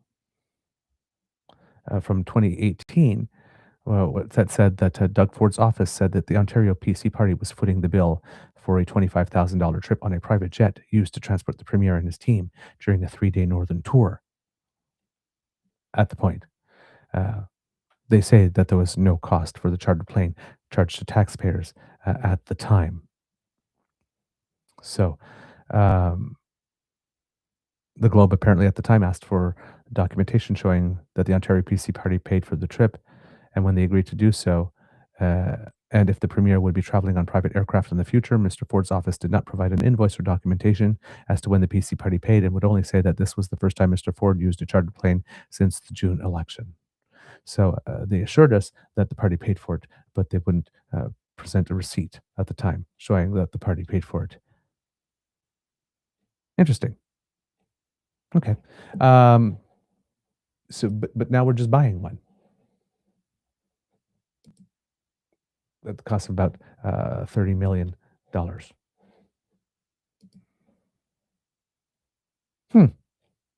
Interesting.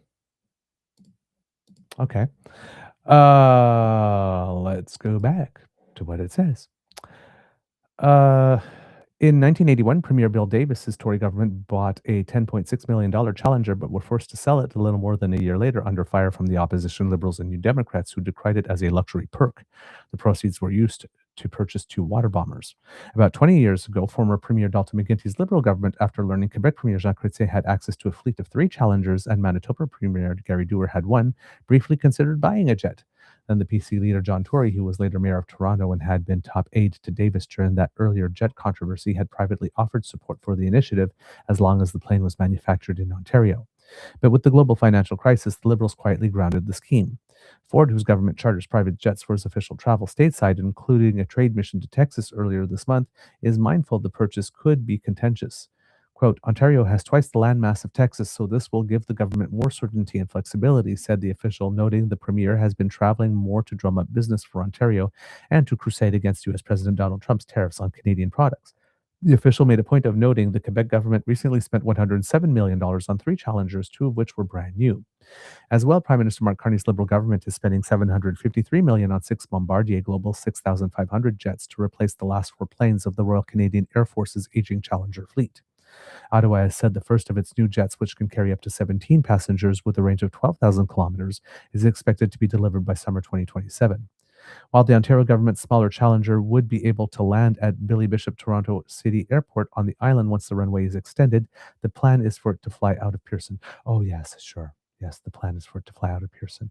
Now, of course, the plan could be for that because Pearson might be equipped with the security stuff that is required because it might be the same, it would be the same place out of which, federal officials would also fly if that's the case. So that might be the thing that makes it such that it would stay at Pearson because the infrastructure is already there for that, for the anything security related. But yeah, okay. So, but at least we are learning from this that it is not odd for the provinces to have that. It just seems that Ontario doesn't have one. So, in that sense, maybe said, how would I put it? Timing looks terrible for Doug Ford, particularly since we're in an affordability thing, and considering all the corruption baggages that he has, that's not great. Also, when we consider that there's that whole Qatar thing of Qatar having given Trump a $400 million plane that the U.S. taxpayers are going to have to spend about $1 billion to refurbish. It also creates that that vibe, the Qatar jet is to Donald Trump what this this jet here is to Doug Ford. But yeah, it would seem here that Quebec, Manitoba also have these types of jets. Of course, the federal government, you would expect it, but of course, they're being replaced because the fleet is aging, not just because I want one. It is true, Ontario is much larger than Texas. It's a big expanse. Um, I'm not sure. At first, it looks bad. At first, it really does look bad. But it is not unique. I can see a need. I'm bothered by the fact that the salesman for this is Doug Ford, and the person benefiting from it is Doug Ford, considering doesn't strike me as the most ethical kind of guy. But we will reserve judgment on this one. I'm not going to be ready to jump down his throat. It is the largest province and one of the economic engines. I can see some type of case for it, but it just, I don't know. You associate Doug Ford with any purchase that's in the multi-million dollars, man, and it just you just wonder what if there's anything slimy about it because it's Doug Ford, and there's just been so much slimy that you just assume that this is, even if this is completely totally legit and above board, you just assume that there's just got to be some sliminess somehow because of the player. But that's what happens when you build that reputation for yourself over the course of 8 years. When you happen to do something expensive that looks somewhat luxurious and self-indulgent, but actually is necessary and actually would benefit the province, you don't get that credit. It just looks like all the other stuff you've brought to the potluck over the past few years. It just looks like it's going to taste like just another bite out of the shit sandwich. But I can see a case for this somewhat is legitimate. Of course, Kitlan M does actively point out he doesn't have a history of a lot of travel to Northwest Ontario. No, indeed. And Tabby G going, what family member will be hired to pilot? Yeah. Linda, or to Southwest Ontario for that matter. Yeah, or to Ottawa either, some would say. Right? Wouldn't come to Ottawa during the convoy, wouldn't come for the tripartite meetings, wouldn't come to testify to the public inquiry. Doug Ford seems to have a lot of trouble coming to Ottawa. Just saying. Unless he's gonna like stay, visit Mayor Mark Sutcliffe and stay in his basement, I guess, while he's here. I remember that. Muskoka Man. Premier Muskoka Man.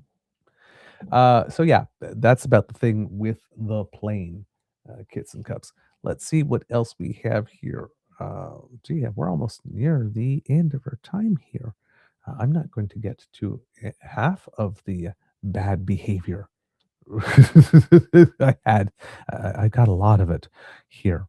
You know what?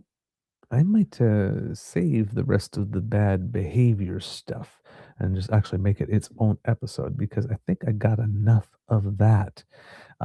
However, I do have two more little things for you.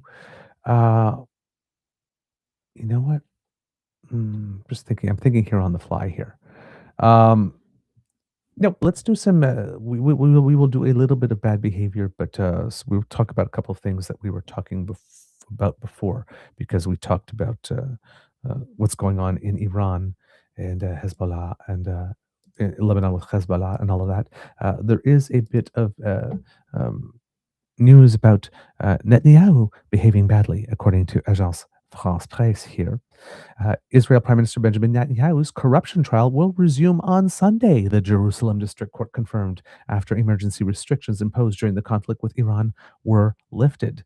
A court statement on Thursday said that the return to work of the judicial system means Netanyahu's trial is cleared to continue, beginning with a hearing on Sunday set to include from a defense witness. Court business in Israel had been interrupted by the conflict, but the military's home front command approved a board reopening across much of the country after the United States and Iran reached a temporary truce. Netanyahu is facing charges in two cases in which he allegedly negotiated favorable media coverage from Israeli news outlets, and a third involving actions that he accepted more than $60,000 in luxury gifts from billionaires in exchange for political favors. A fourth corruption charge was previously dismissed. Netanyahu, who has repeatedly denied any wrongdoing in the three court cases, is the first sitting Israeli prime minister to stand trial for corruption. And pardon me, kids and cubs, because I have to sneeze and I didn't have time to get to the prior two. Pardon me. Netanyahu has long argued that the proceedings against him, which began in 2019, are a political witch hunt. No, sorry, that's Donald Trump. Sorry, are a political trial. U.S. President Trump in October directly addressed Israeli President Isaac Herzog in a speech at the Israeli parliament, urging him to grant a pardon. After Trump's address in parliament, he sent a letter to Herzog asking that Netanyahu be pardoned, which was followed by an official request from Netanyahu's lawyers shortly after. So, if you're wondering if this ceasefire will hold, maybe this has more to do with it than anything else. Will Netanyahu make a move such that, oh darn, April 12th is coming. Oh, look at that. Oh, we have to close the courts again. What a shame. Keep April 12th on your calendar, kids and cubs. Oh, wait a minute. How can, wait, I'm confused here for a second. So it just got to me. April 12th? Is that the real date? Because we're already April 17th. I need to go and look that up again. Pardon me, kids and cubs. I think I misread something. And I just want to make sure that I've got it right here. Yeah, no, we'll resume on April 12th. Okay, so it has already resumed. This was written on April 10th. I guess I missed it when it first came out. So then I guess it would be interesting to see if it actually did start on the 12th. Darn. Okay. I will need to go take a look at that at some point, kids and cubs, and bring you an update to see if it actually did start. Pete Hegseth. I mean, Hexath. Also, potentially in un petit peu de problème. Because it would appear here, according to Guardian.com, the Democrats have articles of impeachment against Hexath for high crimes and misdemeanors. Ooh, Of course, this probably won't go far because of the composition of everything, but at least it's done. House Democrats filed 6 articles of impeachment against Pete Hegseth on Wednesday, accusing the defense secretary of, quote, high crimes and misdemeanors in reference to the attack on Iran without congressional authorization and deadly strikes on suspected drug smuggling boats, among other official acts. The move comes as the Trump administration faces mounting scrutiny over recent foreign action, particularly the war with Iran. In Wednesday's resolution, Yasemin Ansari, a Democratic congresswoman from Arizona, and colleagues, including John Larson of Connecticut, accused Hexath of disregarding rules to minimize civilian casualties during armed conflict. The U.S. may have been responsible for a March strike on a school that left at least 175 individuals dead, including children, according to a New York Times report. The House Democrats also that growing number of the Caribbean, the military sought to frame individuals on the vessels as narco-terrorists. House Democrats also accused Hexath of compromising national security through careless and improper conduct, hiding an episode where classified information was shared on Signal in 2025.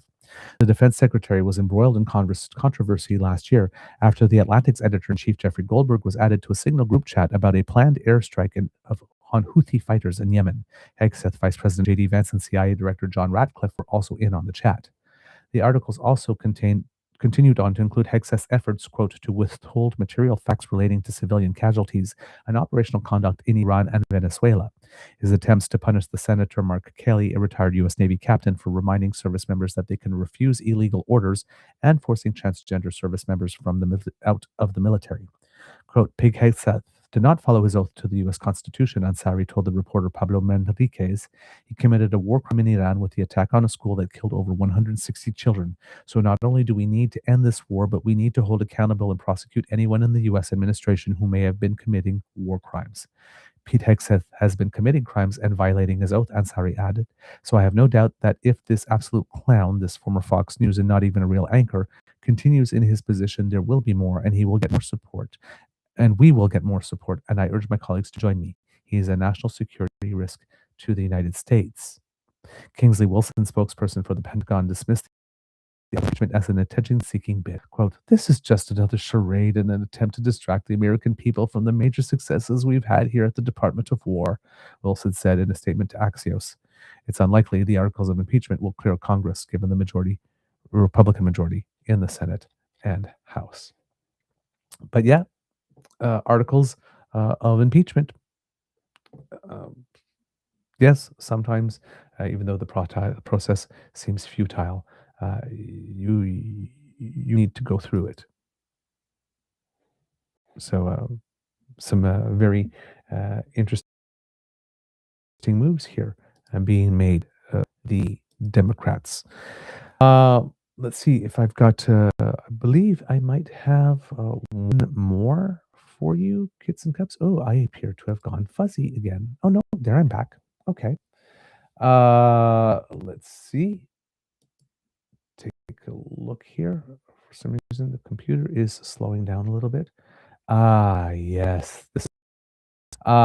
We told you, kids and cubs reported back to you about the presidential, the election in Hungary, that Magyar to power and ending the 16-year Orbán regime, and mentioned how Magyar has a list of people that he wants to resign, including some members of the Supreme Court, members of the media, that type of stuff.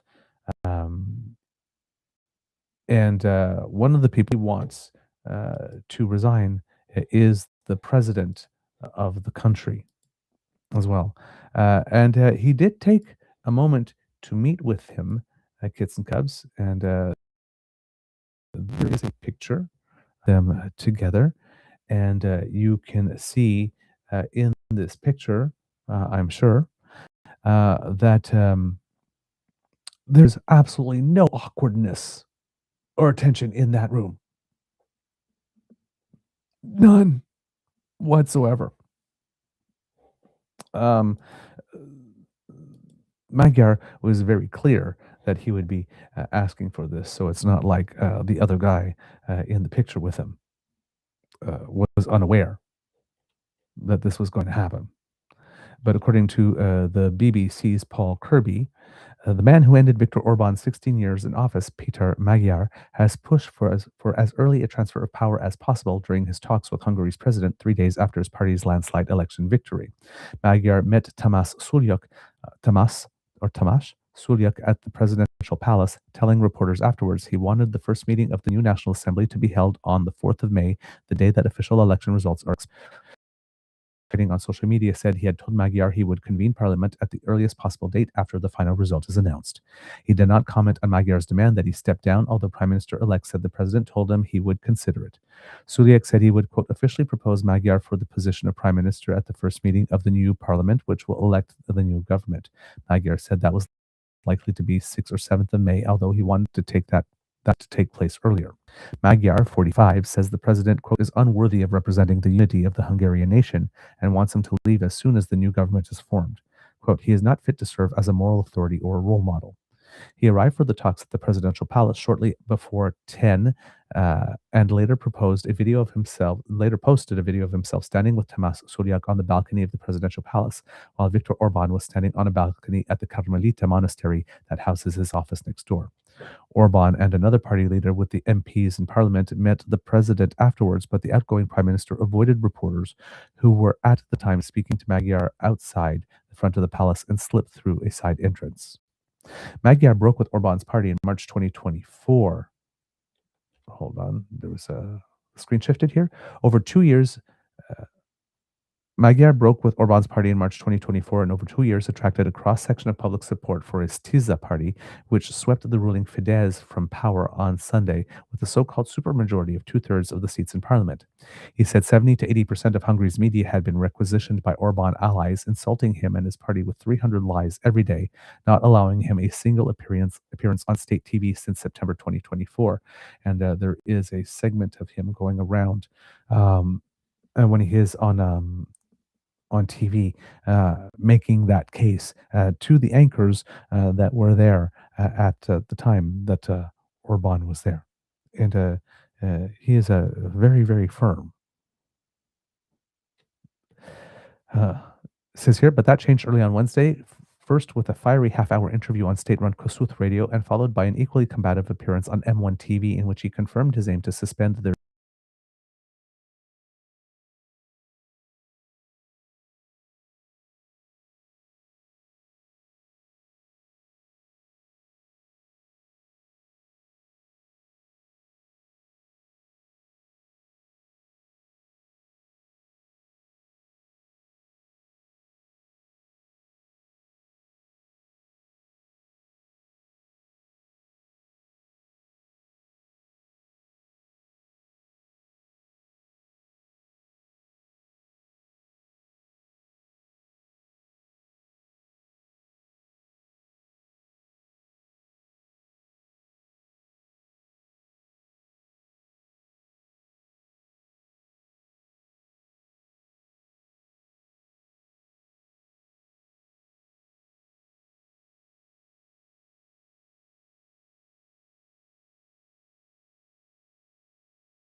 Okay. That was weird. Okay. I have no idea. Oh, for fuck's sakes.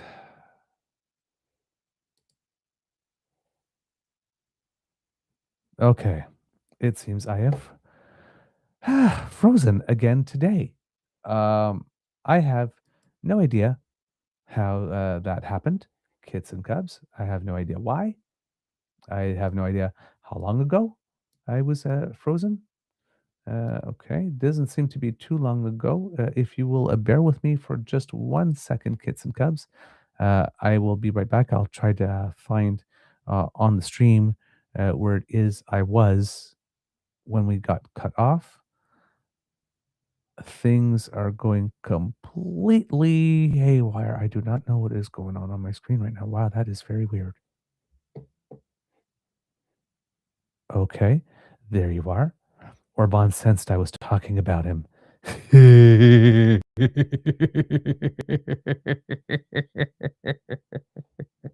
All right. Bear bear with me for 1 second here.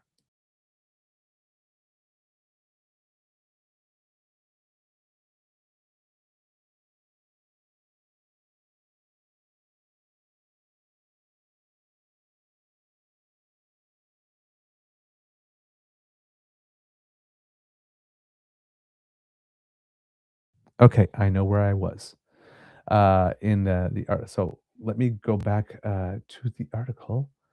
Oh boy, this is something today. I'm MacGyvering stuff here. All right.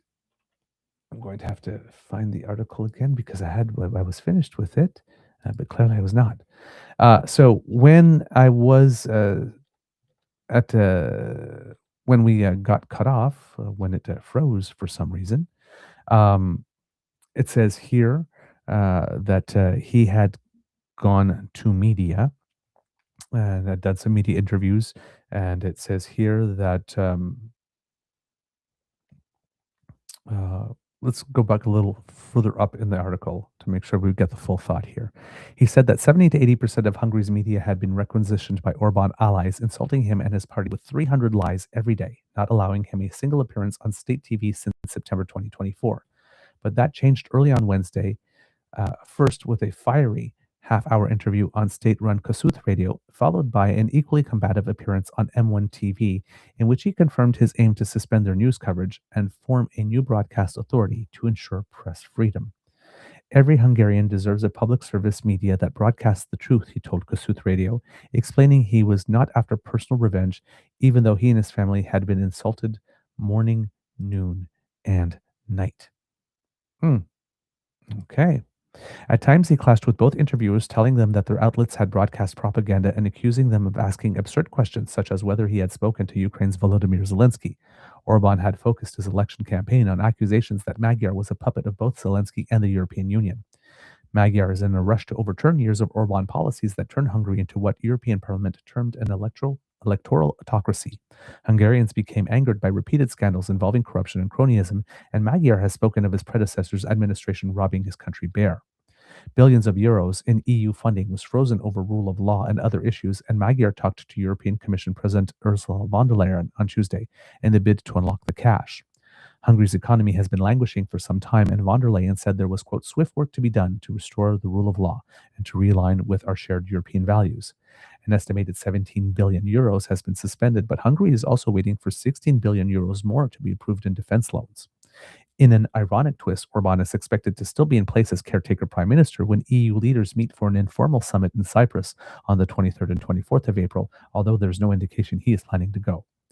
EU leaders are urgently pushing for Hungary to overturn a veto imposed by Orban on 90 billion euros in aid to Ukraine in the weeks leading up to the election. Magyar has made clear he does not consider the veto to be relevant, as Hungary was one of the free countries that opted out of the loan to Ukraine last December. However, it is not clear how the veto will be lifted and whether Orban will himself be involved.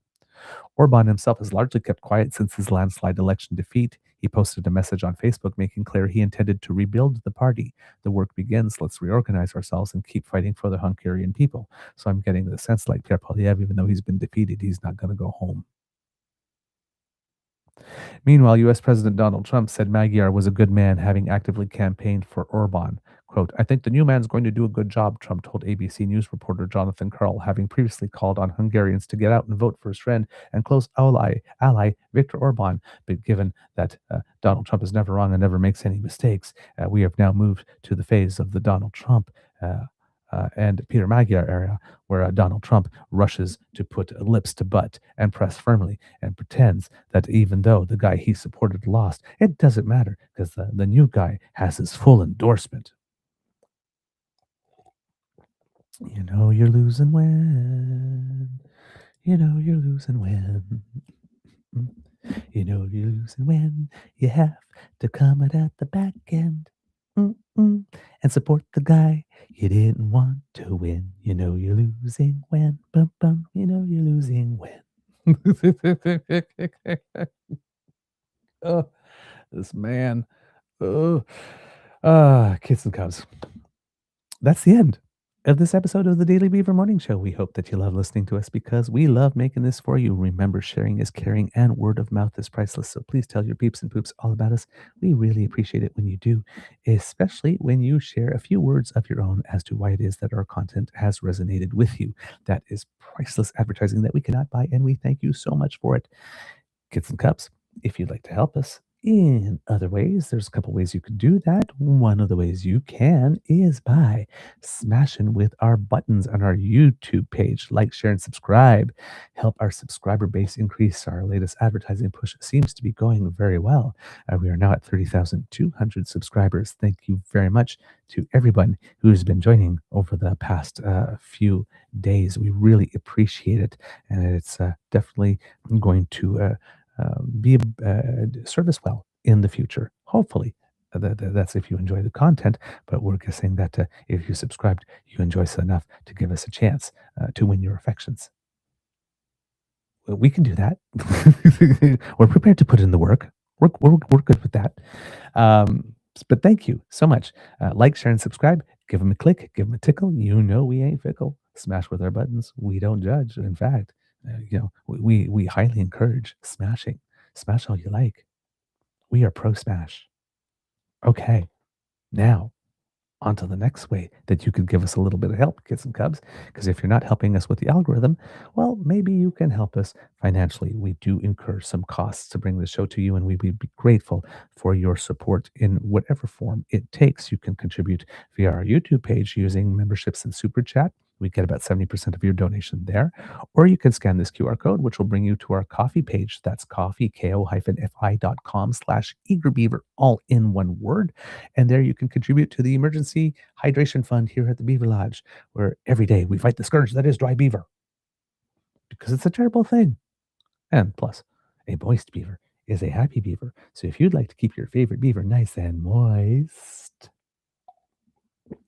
a couple of tooties or loonies in our tip jar would definitely bring some sunshine to our day. And look, the sunshine's coming out the window. It's almost like you are putting money in our tip jar and scanning that QR code right now as I speak. Scan the QR now. Scan the QR code now.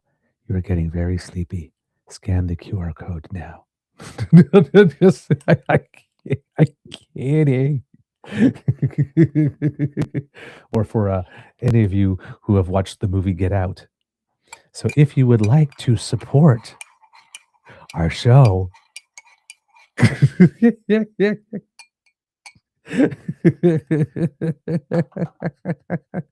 I am being totally silly now.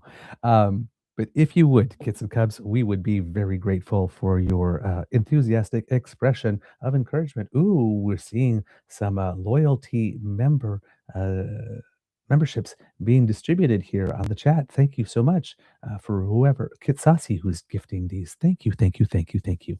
So very kind. But yes, please scan that QR code. Send us a couple of loonies or toonies. It gets transformed into coffee and hot chocolate that fuels us to make this show for you. And of course, if there's anything extra in there, it goes back into the show. Sometimes we have internet fees and equipment upgrades, subscriptions to certain news sources, and all that kind of stuff. So we incur a few costs here and there, and we are much, much, much grateful for any support that you give us. We are getting ready. I think it is April 23rd, Kits and Cubs, will be the beginning of our sixth season. So 5 full years producing this show for you, when a lot of podcasts and issues of this type end within the first 3. And they say if you can get past the first 5, you might be in it for the long haul. So very soon we will be getting past the first 5. And that is thanks to you. Kits and Cubs, and we thank you. The encouragement that you keep showing us, it not only keeps the show going, but on days where it might be a little tougher to get up in the morning, or where we might feel, I have enough for a little bit. It provides the extra motivation to know how much the show means to you, and we thank you so much for everything that you do for us to support us. Also, if you are doing the Buy Canadian thing, Kits and Cubs, our email address, truenortheagerbeaver@gmail.com, is where you can send a direct bank transfer from your Canadian institution to ours. There are 0 service fees. No USC Tech Bros get a share of your money. And in fact, we get 100% of your donation when you donate that way. We thank you so much for all the support you show us. And Kits and Cubs, please know that if you are not able to support us financially, you can support us in other ways by using that same email address, truenortheagerbeaver@gmail.com, by giving us some feedback on the show, what you like, what you appreciate less, what you want us to do more of, which guests you would like us to have on, topics you'd like us to consider, questions about how the show is made, or questions about politics you would like us to answer for you. Just send them to us at truenortheagerbeaver@gmail.com. We love your input, and we love creating shows around content that you ask for and that you would like, when we are capable of it, of course, and we have the expertise. So please send us your suggestions. It really is helpful. And like I said, it's your show too. So we want to give you topics, and not only that we want to talk about, but some that you want to hear about as well. So please write to us. We would love that. And Kits and Cubs, of course, not only that, but if you want to reach us on our socials, you can do so at the Blue Sky Beaver Lodge, at True Eager there, on Jitter, our home on Jitter as well, at True Eager, at True North Eager Beaver on Facebook, which is our original home on the web. We have the Damn Fam Discord if you want to keep the conversation going with the wonderful, lovely, and absolutely fantastic members of the Damn Fam who have the most exceptionally good taste. Not at all a self-serving compliment there. But the best Damn Fam in all of podcasting. Wonderful people who are supportive and intelligent and have lots to offer. So there's no doubt, and there's no wonder about why it is that you would like to keep the conversation going with such a wonderful bunch. But you can do that on the Discord. And of course, we have our Damn Fam Instagram, powered by the lovely and wonderful Kit Uncover. Thank you for all you do for us.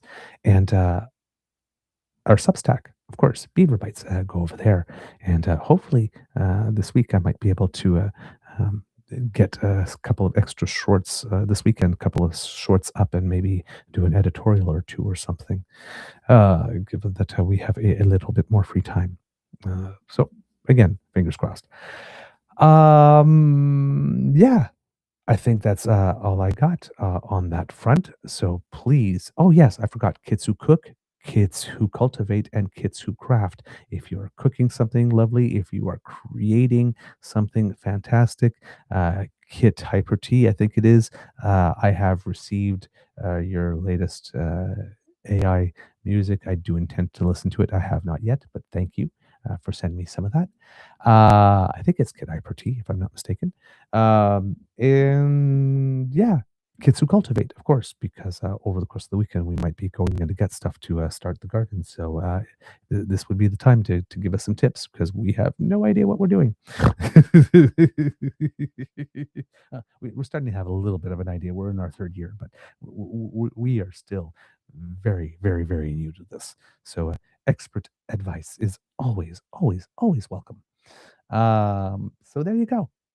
And so I guess that means we are at the Democracy is Something That You Do portion of the show, where kids and cubs, I remind you that the high-speed train consultation for Alto Rail is currently still on the way, and you can participate in that by going to altotrain.ca/en/public hyphen consultations. And I'm going to include the link there so you can go there and let your views be known. I believe you have until the 24th, if I'm not mistaken, to get that done. If you are participating in that, and of course, if you are in British Columbia, there's the vote for the leadership of the BC Conservative Party, and you have, if you're not registered to vote yet, you have one more day to get your membership. Membership sign-up closes on April 18th. The leadership vote is scheduled for May 30th, 2026, with ballots sent to members beginning May 9th. If you live in British Columbia, even if you are not a conservative voter, I highly, highly, highly encourage you to get a membership, find out about the candidates, and vote for the best quality candidate there so that when the election comes along, should by any or any set of circumstances, the leader of the BC Conservatives win, at least it will be a decent leader and not some of the horror shows that we have been seeing of late in BC politics. Step up and saying, I want to lead, and they shouldn't even. These are people that probably should not be even leading a round of euchre. Just saying. So you might want to get involved earlier on in the process as to stop bad quality candidates from being chosen as party leaders, and this is how you do it. So please do if you can.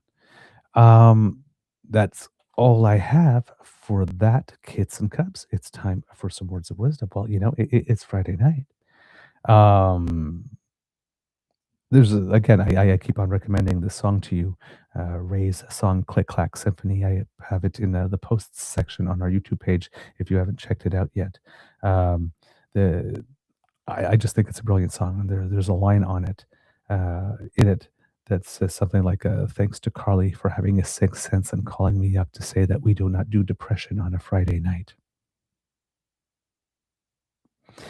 So if you happen to not be feeling your best today, the world may be weighing on you a little bit.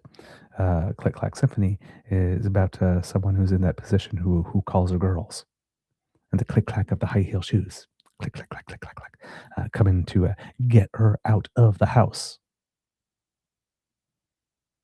so she could go dancing with the girls and forget all the troubles for a while. Go get herself a little bit of happy. So if you're in the need for some happy, maybe call your friends. Have a little get together. Force yourself to get up off that couch, to put down that cell phone, to stop scrolling for a bit. And connect. It might be just what you need. Okay, that's all I got for you, kids and cubs. And do listen to the song, watch the video, man. This is art. I typically don't recommend stuff to you. Take time to recommend stuff to you if I don't think it's going to smash. So I encourage you, and please, because on this show we like to support discussions about mental health and whatnot. If you do listen to it, if the video and the song inspires anything, please get some conversation going. It would be lovely to hear your thoughts and to know what's going on. When you see that, what that makes you feel. I would be very, very interested in knowing that. So It's a really damn good song too, so I'm sure you will like it. It has, I think I mentioned it before, Hans Zimmer on it, who is just a legendary uh, movie score composer, and there's just the cinematic quality to the song and to the video that is fantastic. I'm sure that you will love it.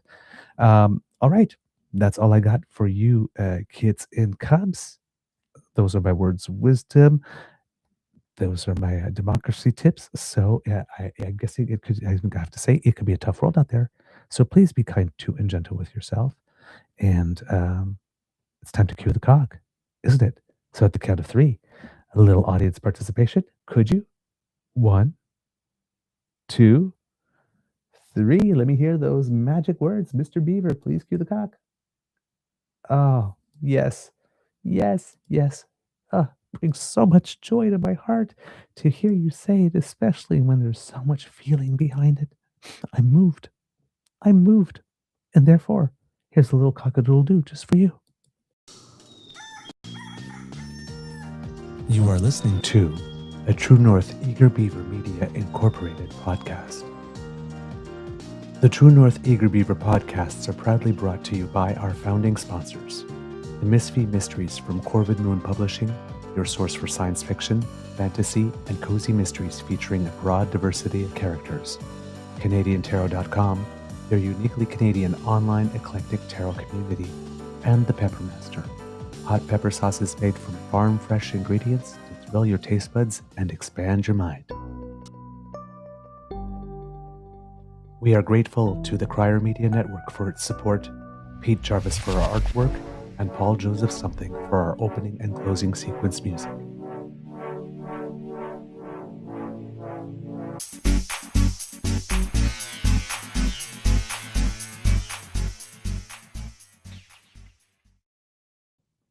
All right, kids and cubs. Hopefully you are with me.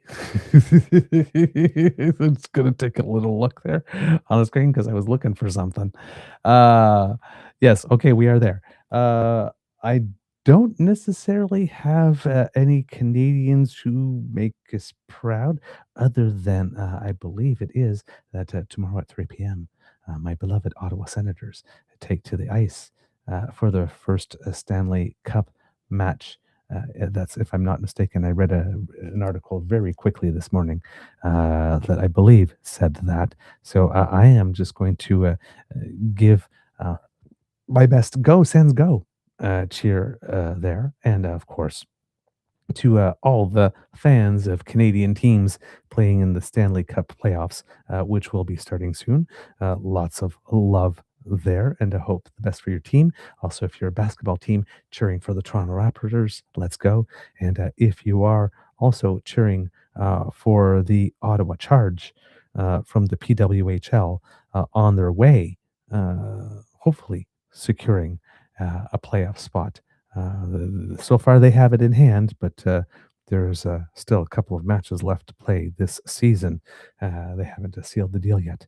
But if you're hoping for all of that, then I am wishing you nothing but good things, and that you get the victories that you are so actively and dutifully going to cheer for. All right, mes amis. We will see you again on Monday. Amour et bisous. And we will see you soon. And I will try to, before the everything fades out, include the link here in the chat at the end to that song I recommended that you look to. And with that, I am gone. Bye, everyone.